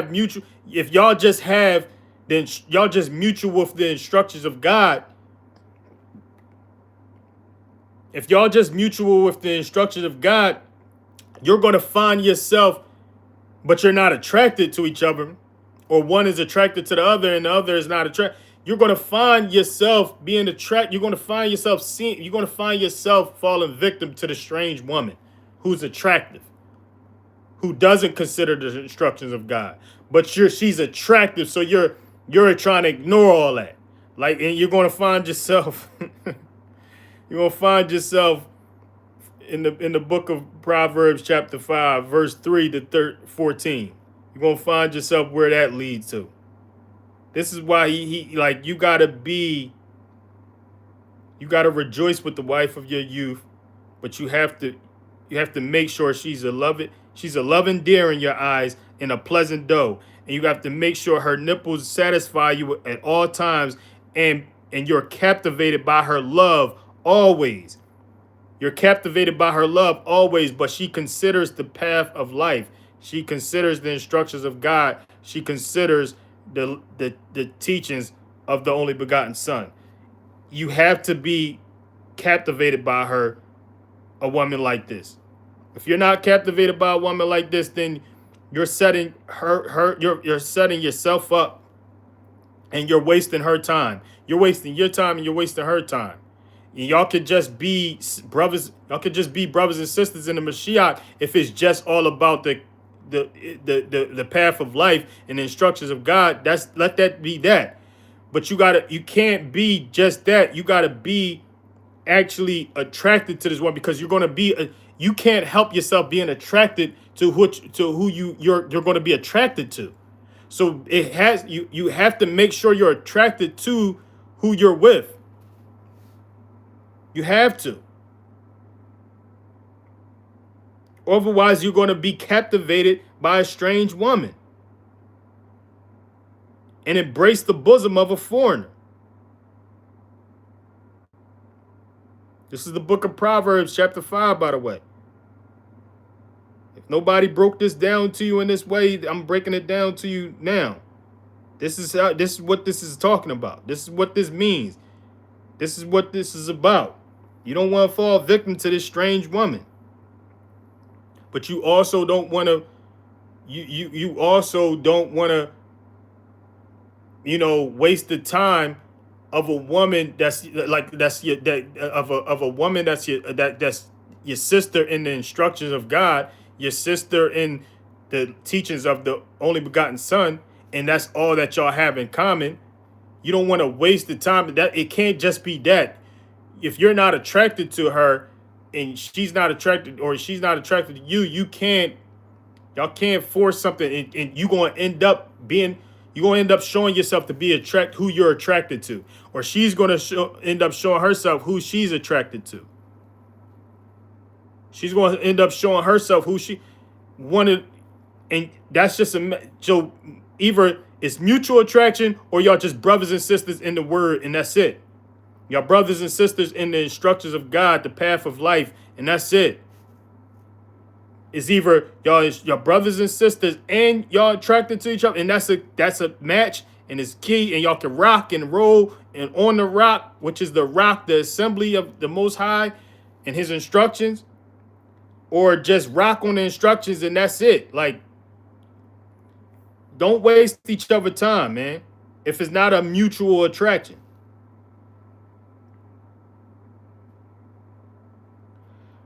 Verse 21, for the ways of man are before the eyes of Yahuwah, and he considers all his paths. The Most High is watching you, and he's seeing how you playing this out. He's considering all your paths, the paths that you take. And if you're considering his words and his instructions and the lessons and his teachings of his only begotten Son and the spiritual knowledge, wisdom, and understanding that he spoke through Solomon and David, his kings. Verse 22, the wrong one is entrapped in his own crookedness, and he is caught in the cords of his sin. You don't want to end up like this. You setting yourself up by ignoring the discretion you was blessed with, the spiritual discretion you was blessed, by ignoring the spiritual discernment that you was blessed with, by ignoring the spiritual wisdom and knowledge and understanding that you were blessed with through, you know what I mean? Through what we read that the Most High spoke through Solomon. Verse 23, he dies for lack of discipline. And in the greatness of his foolishness, the greatness of his folly, he goes astray.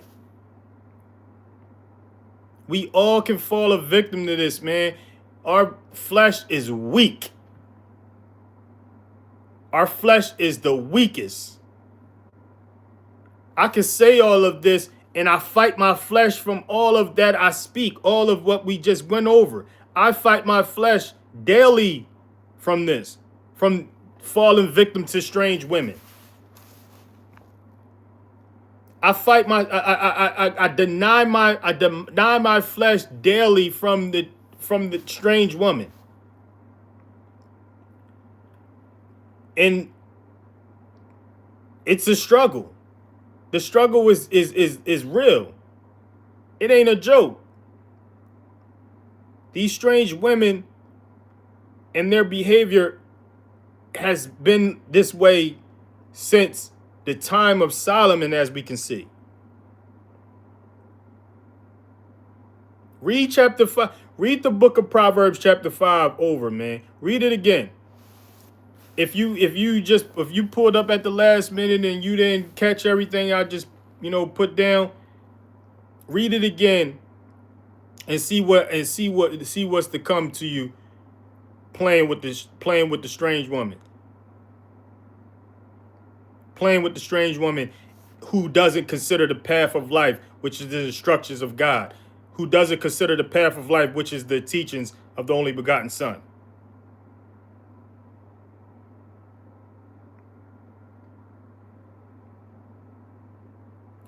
That was the book of Proverbs chapter 5. We're going to move on to the book of Ecclesiastes chapter 2. Finally, we're out of the chapter 1. So it's the second month of the calendar year, of the world calendar. So 12 chapters in a world calendar. So it's 12 chapters in the book of Ecclesiastes. And for, since there's 12 months in the world calendar, every Thursday we just go over whichever chapter we're in that month. So we're in the second month now. So we're in the second chapter. And we go every Thursday. We just gotta we reread and we read this over and over until we get it, because this is heavy. This Solomon was going in. Chapter 2, verse 1.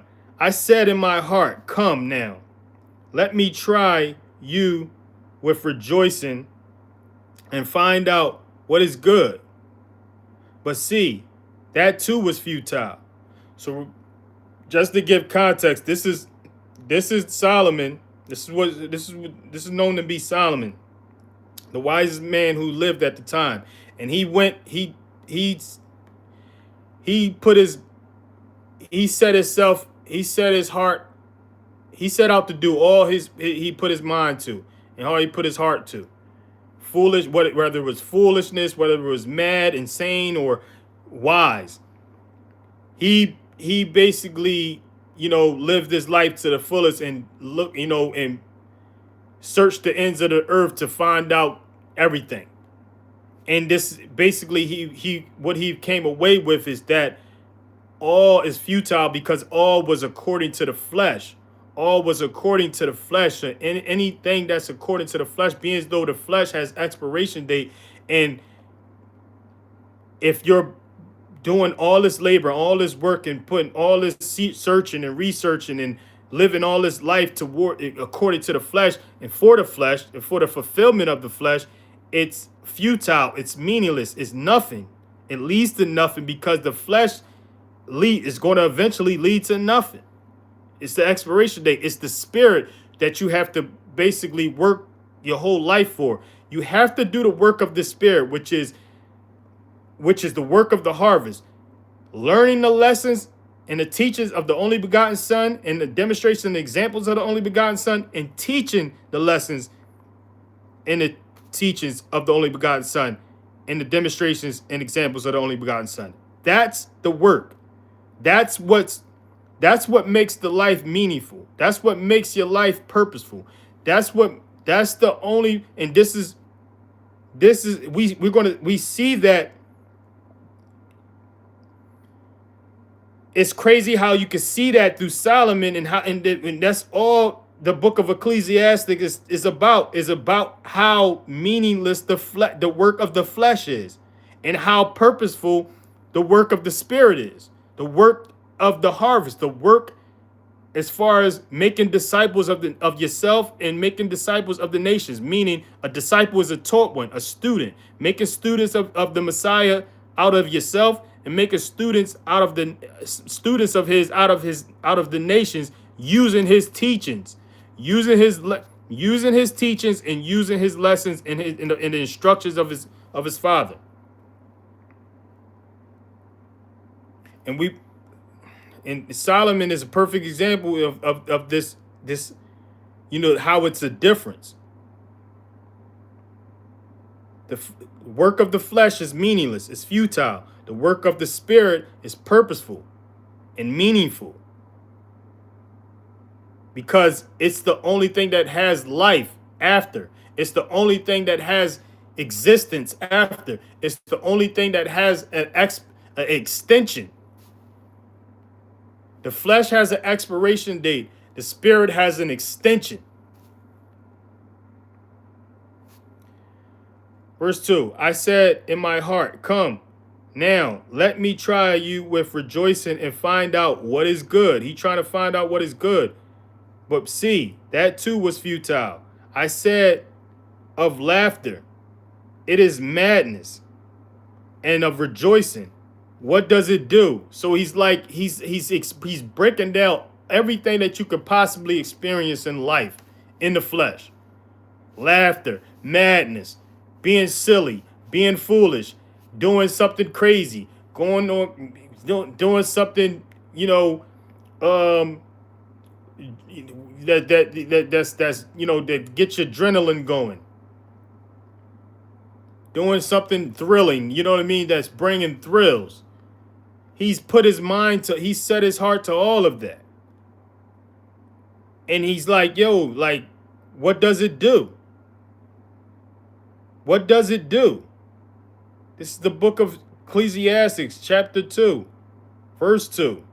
Verse 3, I searched in my heart how to stimulate my body with wine, while guiding my heart with wisdom, and how to lay hold on folly, foolishness, until I could see what was good for the sons of men to do under the heavens all the days of their lives. So he's trying to see what it is that makes it mean. He's trying to make sense of this and make of this flesh, of the works of the flesh and what's done in the flesh. And he's trying to make meaning. He's trying to make sense of it to the men, to the children of men, to the children of the world, to the children of the flesh, and make them feel better about it. But it's like he can't. He's because he's like, man, this ain't. It has no. I'm saying it has no extension. He realizing that none of this is forever, as far as in the flesh. The only thing that is forever and has an extension is the spirit. What's done in the spirit, and he's realizing this, but he's trying to make sense of this to himself and to the men around him, the people around him, drinking wine, getting drunk. You know what I mean? No different. But what makes the children of men, and the children of the world, and the children of flesh happy today is the same things that made the children of the men, the children of the flesh happy then. It ain't nothing you could possibly do that Solomon hasn't done. It's nothing that we could consider fun today that Solomon didn't. The people in Solomon time didn't consider fun.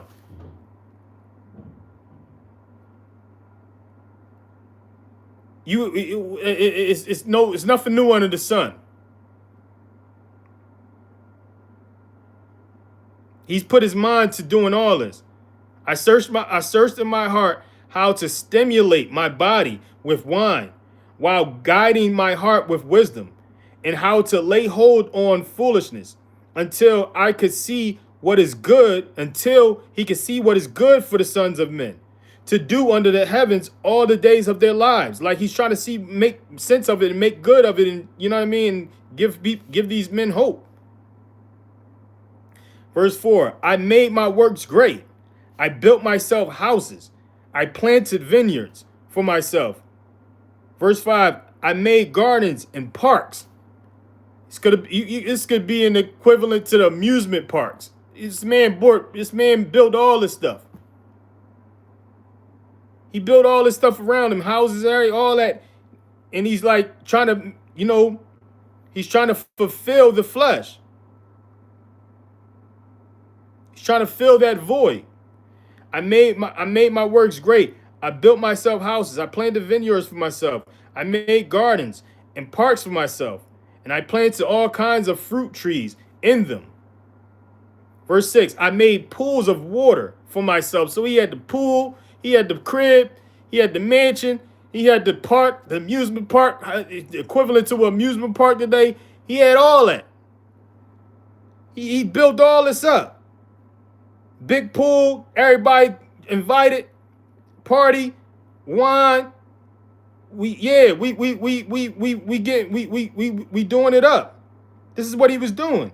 I made pools of water for myself to water from them a plantation of growing trees. Verse 7, I bought male and female servants, and I came to have sons of the household. Also, I had greater possessions of herds and flocks than all who were before me in Jerusalem. So he had people working from male and female. He had them employed. And with the female, he had children as well. And he had more possessions than anyone in Jerusalem that was before him. Like, what more could he have done? Verse 8, I also gathered for myself silver and gold and the treasures of sovereigns and of the provinces. I provided male and female singers for myself, and the pleasures of men, a woman and a woman. Like, so he had these parties. Yo, listen, man, I don't want to go as far as to calling them kind of parties, but he had these parties, man. This man was trying to figure it out. He was trying to crack the code of life, the meaning of life, like, and he lived it to the fullest. Obviously, he was having these parties before these parties today, what is known to be these parties of today. This man had singers. He provided male and female singers. And the pleasures of men, meaning a woman on a woman. He had women on women. He had countless women. And treated himself to the pleasures of these women. Like, verse 9, thus I became great and increased more than all who were before me in Jerusalem. Also my wisdom remained within. He said, also my wisdom remained with me. His wisdom remained with him. Like, he, out of all the madness, out of all the partying, out of all the foolishness, out of all, you know what I mean? Out of all that, he kept his wisdom because he made a conscious pursuit to try to make sense of all of it in wisdom. Like, he pursued it in wisdom. He was trying to figure it out in wisdom, trying to make sense of life in wisdom, make sense of the life in the flesh in wisdom. So, of course, he would come out like, yo, like, man, like, I don't know what that was. Like, still didn't get it. That didn't do it for me. None of that did it for him. And it explains to this day why, most people are millionaires and billionaires and they not fulfilled. They still don't have a void filled, and the money doesn't do it for them. And this is what all men are humbled by when they pursue life according to the flesh. Pursue happiness according to the flesh. Pursue fulfillment according to the flesh. You're going to be disappointed. Verse 10. And all that my eyes desired, I did not keep from them. All that my eyes desired, I did not keep from them. I did not withhold my heart from any pleasure. This is the book of Ecclesiastes, by the way, chapter 2, verse 10. And all that my eyes desire, I did not keep from them. I did not hold my heart from any pleasure, for my heart rejoiced in all my labor. And this was my portion from all my labor. So he was reaping the fruits of his labor. Like this is what he was treating himself. He was treating himself and those around him. He was treating himself to the pleasures of the world, all that the flesh could, be pleased with. He treated himself to find meaning, to find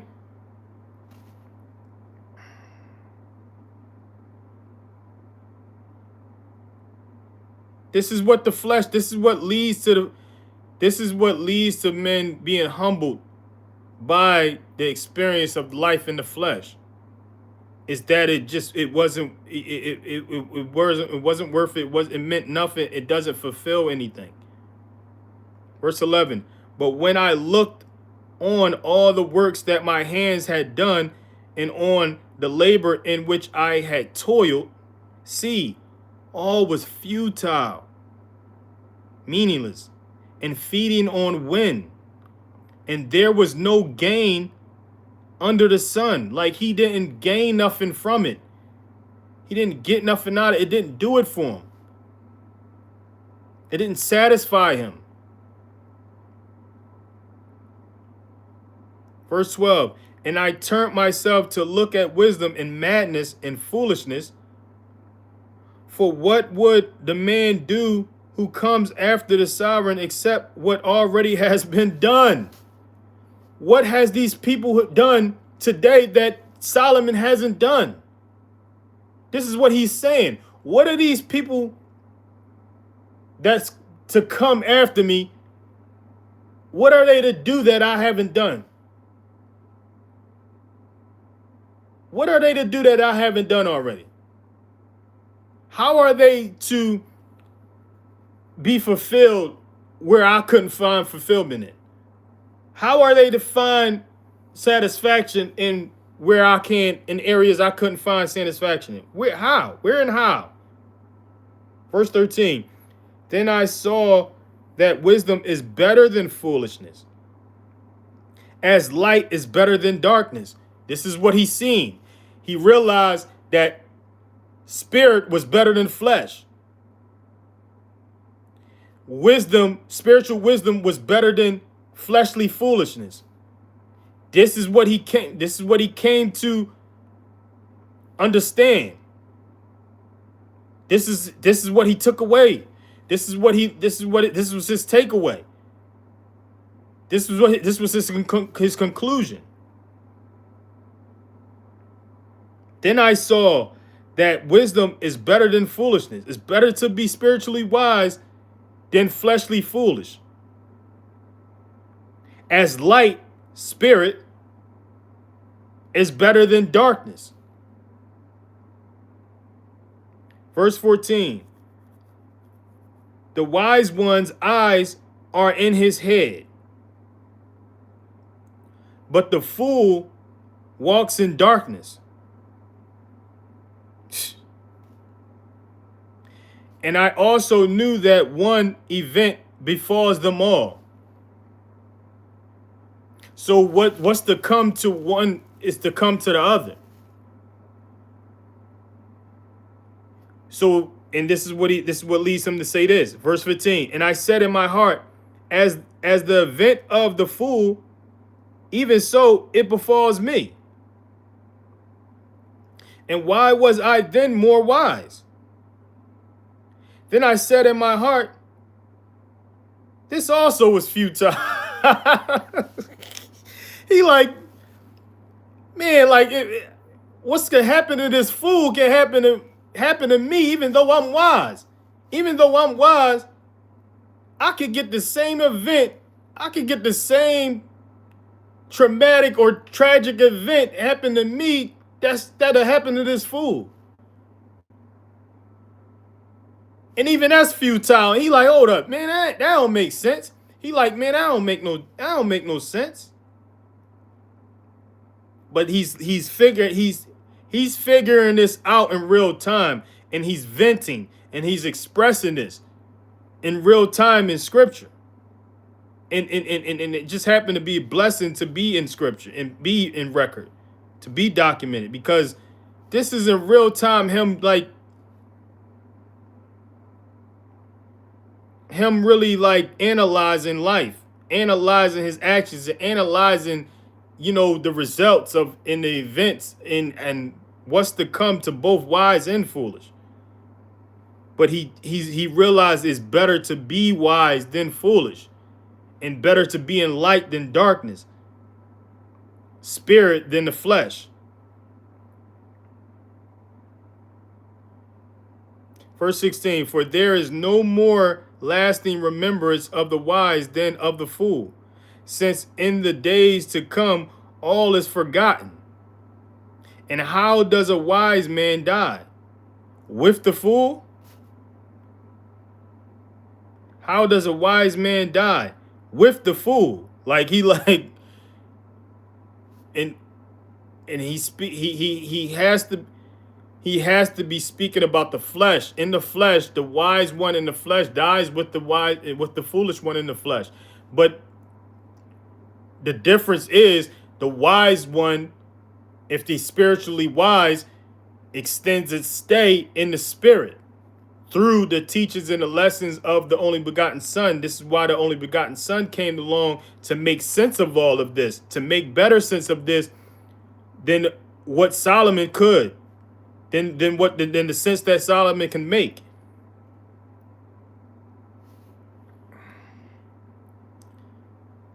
Verse 17, and I hated life because the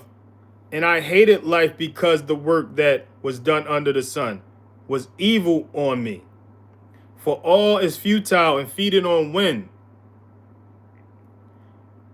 Verse 18, and I hated all my labor in which I had toiled under the sun, because I leave it to a man who would come after me. So all of this is according to the flesh. So he's hating the flesh. So this is good. This is him in real time beginning to hate the flesh and hate the flesh, what's for the flesh, and what's made for the flesh and what's made by the flesh. This is where we all need to get to. Hate the flesh, what's made by the flesh, and what's made for the flesh.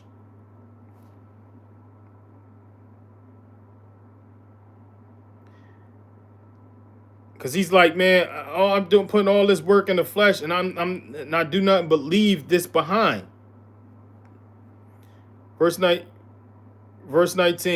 And who knows whether he is wise, the person he leaves this behind to. He says, and who knows whether he is wise or foolish? Yet he shall rule over all my labor in which I toiled, and in which I have shown myself wise under the sun. That too is futile. To this day, men put all this work in just to leave it to their children, who end up squaddling it.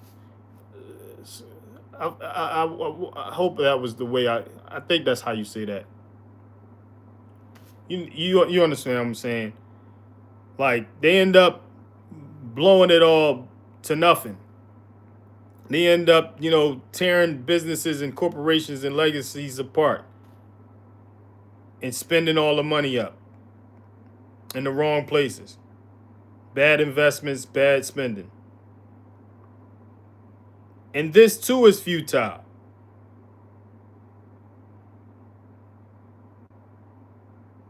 Verse 20, so I turned my heart and despaired of all the labor in which I had toiled under the sun. Verse 21, for a man might labor with wisdom, knowledge, and skill, yet he leaves his heritage to a man who has not labored for it. That too is futile and a great evil. He's like pissed off, like, because now he's thinking about it like, man, everything that I've done in the flesh, I'm gonna have to leave it to a flesh. Like it's like I don't get to take it with me. This is all he's trying to do is point out to us, and he's pointing out to himself that it's all for nothing. The flesh, the it's no point. That's why the Messiah brought up in the Matthews, don't lay up treasures on earth. Lay up treasures in heaven. Lay up treasures in the Shamayim. Because that's where you want to be. This is where you want to end up. Lay up treasures there because this is where that's the only place that extends. And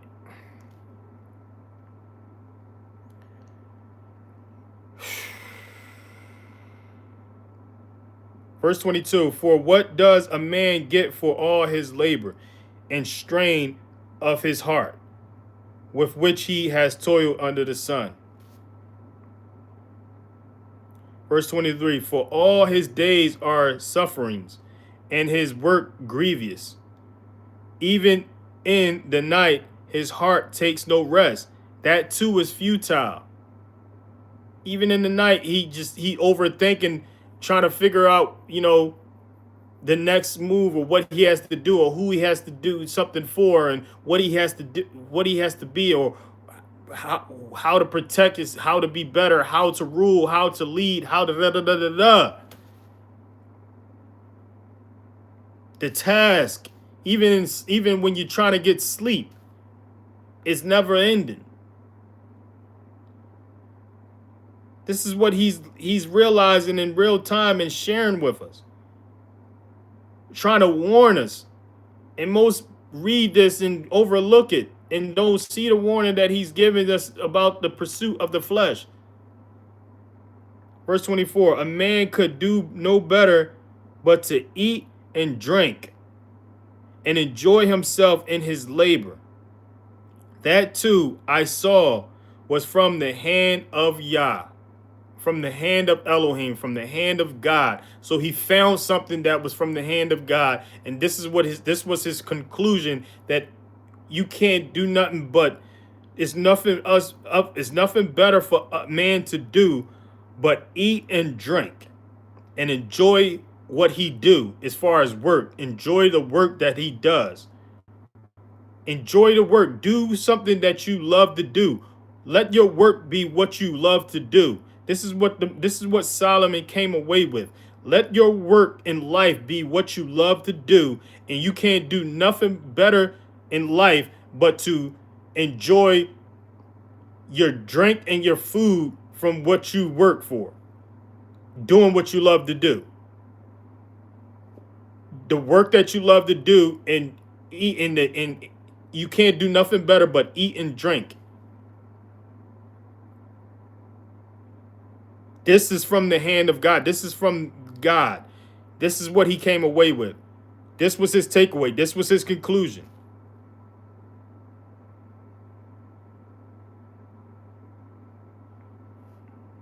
I agree.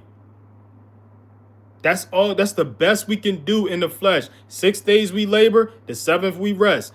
6 days we labor, the seventh we rest. It's actually instructed for us to do that. But make sure the 6 days that you labor is in something that you love to do.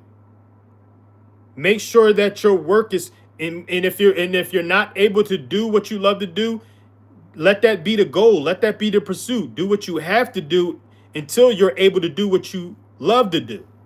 Do what you have to do for who you have to do it for until you're able to do what you love to do. Until you're able to do what you love to do for yourself and those you love.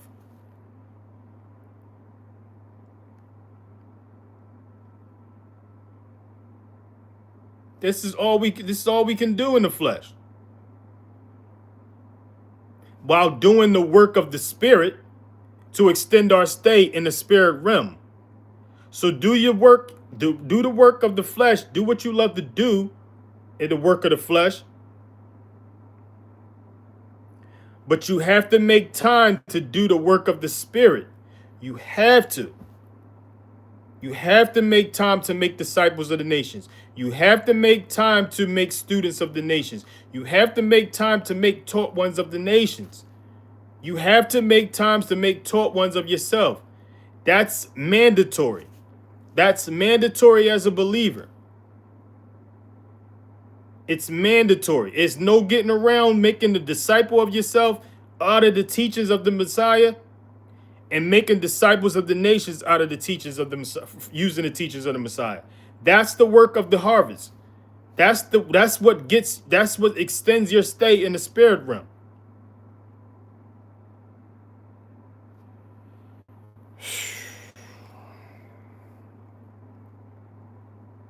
You have to become that student of his teachers first. You have to become that disciple first. And if you haven't gotten there, it's not just about saying with your lips you believe and you're good. It's not. It's work to be done within yourself and others. You have to.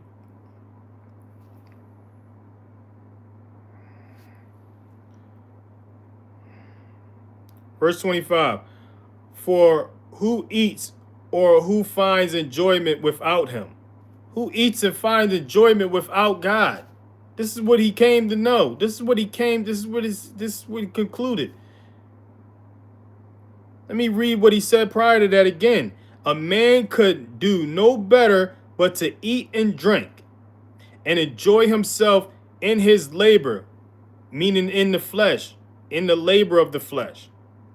That too I saw was from the hand of Elohim, the hand of God. Verse 25, for who eats or who finds enjoyment without him? Who eats without Yah? Who eats anything without him providing it? Who finds joy, meaning to smile, able to laugh? Who's able to get that without the Most High? The good feeling of laughter, the good feeling of joy, the good feeling of celebration, the good feeling of praising for the blessing of how you feel and what you've experienced and what you've received. That experience alone, who provides that? Who provides that? Who else can provide that but the one who created? The one who created you. The one who created us.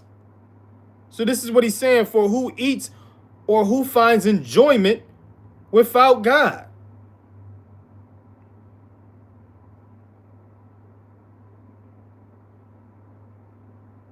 You got most people that don't acknowledge that they eat because of God. You got most people that they acknowledge, they don't acknowledge that they eat because of God. You got most people that don't acknowledge that they find enjoyment because of God. You got most people that don't deny, they don't acknowledge that. They don't acknowledge him. Verse 26. For he gives wisdom and knowledge and joy to a man who is good in his eyes. He gives wisdom and knowledge, spiritual wisdom, spiritual knowledge, and joy to a man who is good in his eyes.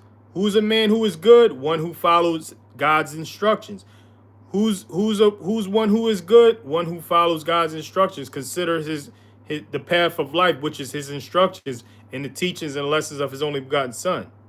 But on the other hand, he says, but to the sinner, he gives the task of gathering and collecting, to give to him who is good before Elohim. That too is futile and feeding on wind. That's the task that he gives to the sinner. It's, I gotta go to work. The one who doesn't consider God, the sinner that normalize sinning and he doesn't find conviction in it. He doesn't find guilt in it because he or she numbs themselves with substances. They numb themselves with chemicals to numb themselves of it. and they given the task to gather and collect, and they always chasing money, chasing this appearance, keeping up with the appearance and protecting this money and gathering and saving this money until he, like, that's the task. Just to save it all up for the man who follow the instructions of the God. Pretty much. This is what he said basically. This is what all that gathering and collecting leads to. Oh man.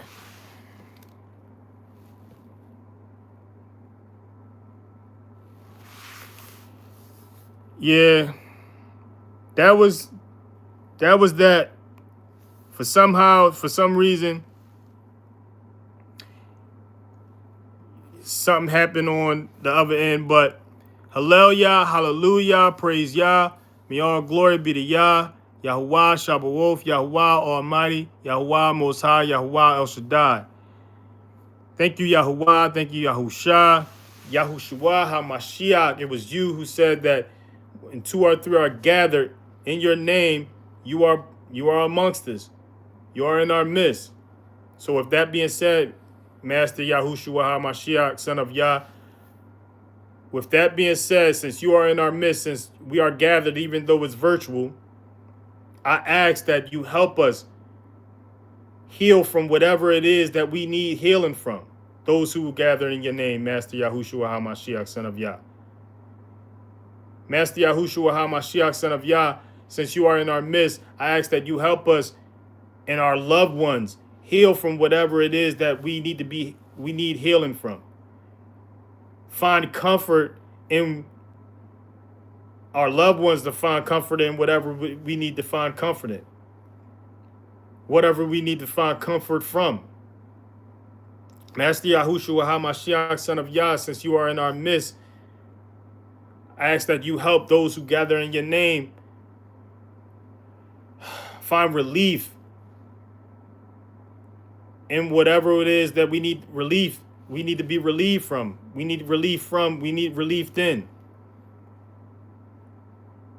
I ask that you help us repent, turn back to the instructions of your Father, turn back to the lessons and teachings of yours, the demonstrations and examples of yours. Make students of ourselves using your teachings. Make students of others using your teachings. I ask that you help us turn back to the spiritual knowledge, wisdom, and understanding of Yah, your Father, that he spoke through his kings like Solomon and David. I ask that you help us use that for spiritual discernment, insight, wisdom, knowledge, intuition, foresight, discretion, decision making, having options of where this would lead us, an option of where that will lead us. Choosing the spirit, ruling over. I ask that you help us, Master Yahushua HaMashiach, son of Yah, those who are gathering your name, rule over the flesh. Acknowledge that our true identity is within the spirit. Help us acknowledge that as being an adult and putting the flesh in a child's place, ruling over the flesh, denying the flesh of what it wants to say, denying the flesh of what it wants to do, denying the flesh of where it wants to go and who it wants to be with, what it wants to watch and what it wants to listen to, and more so how it wants to treat others.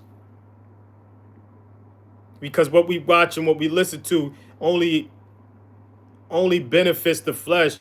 It doesn't affect others until we allow the flesh to say those things to others, to do those things to others.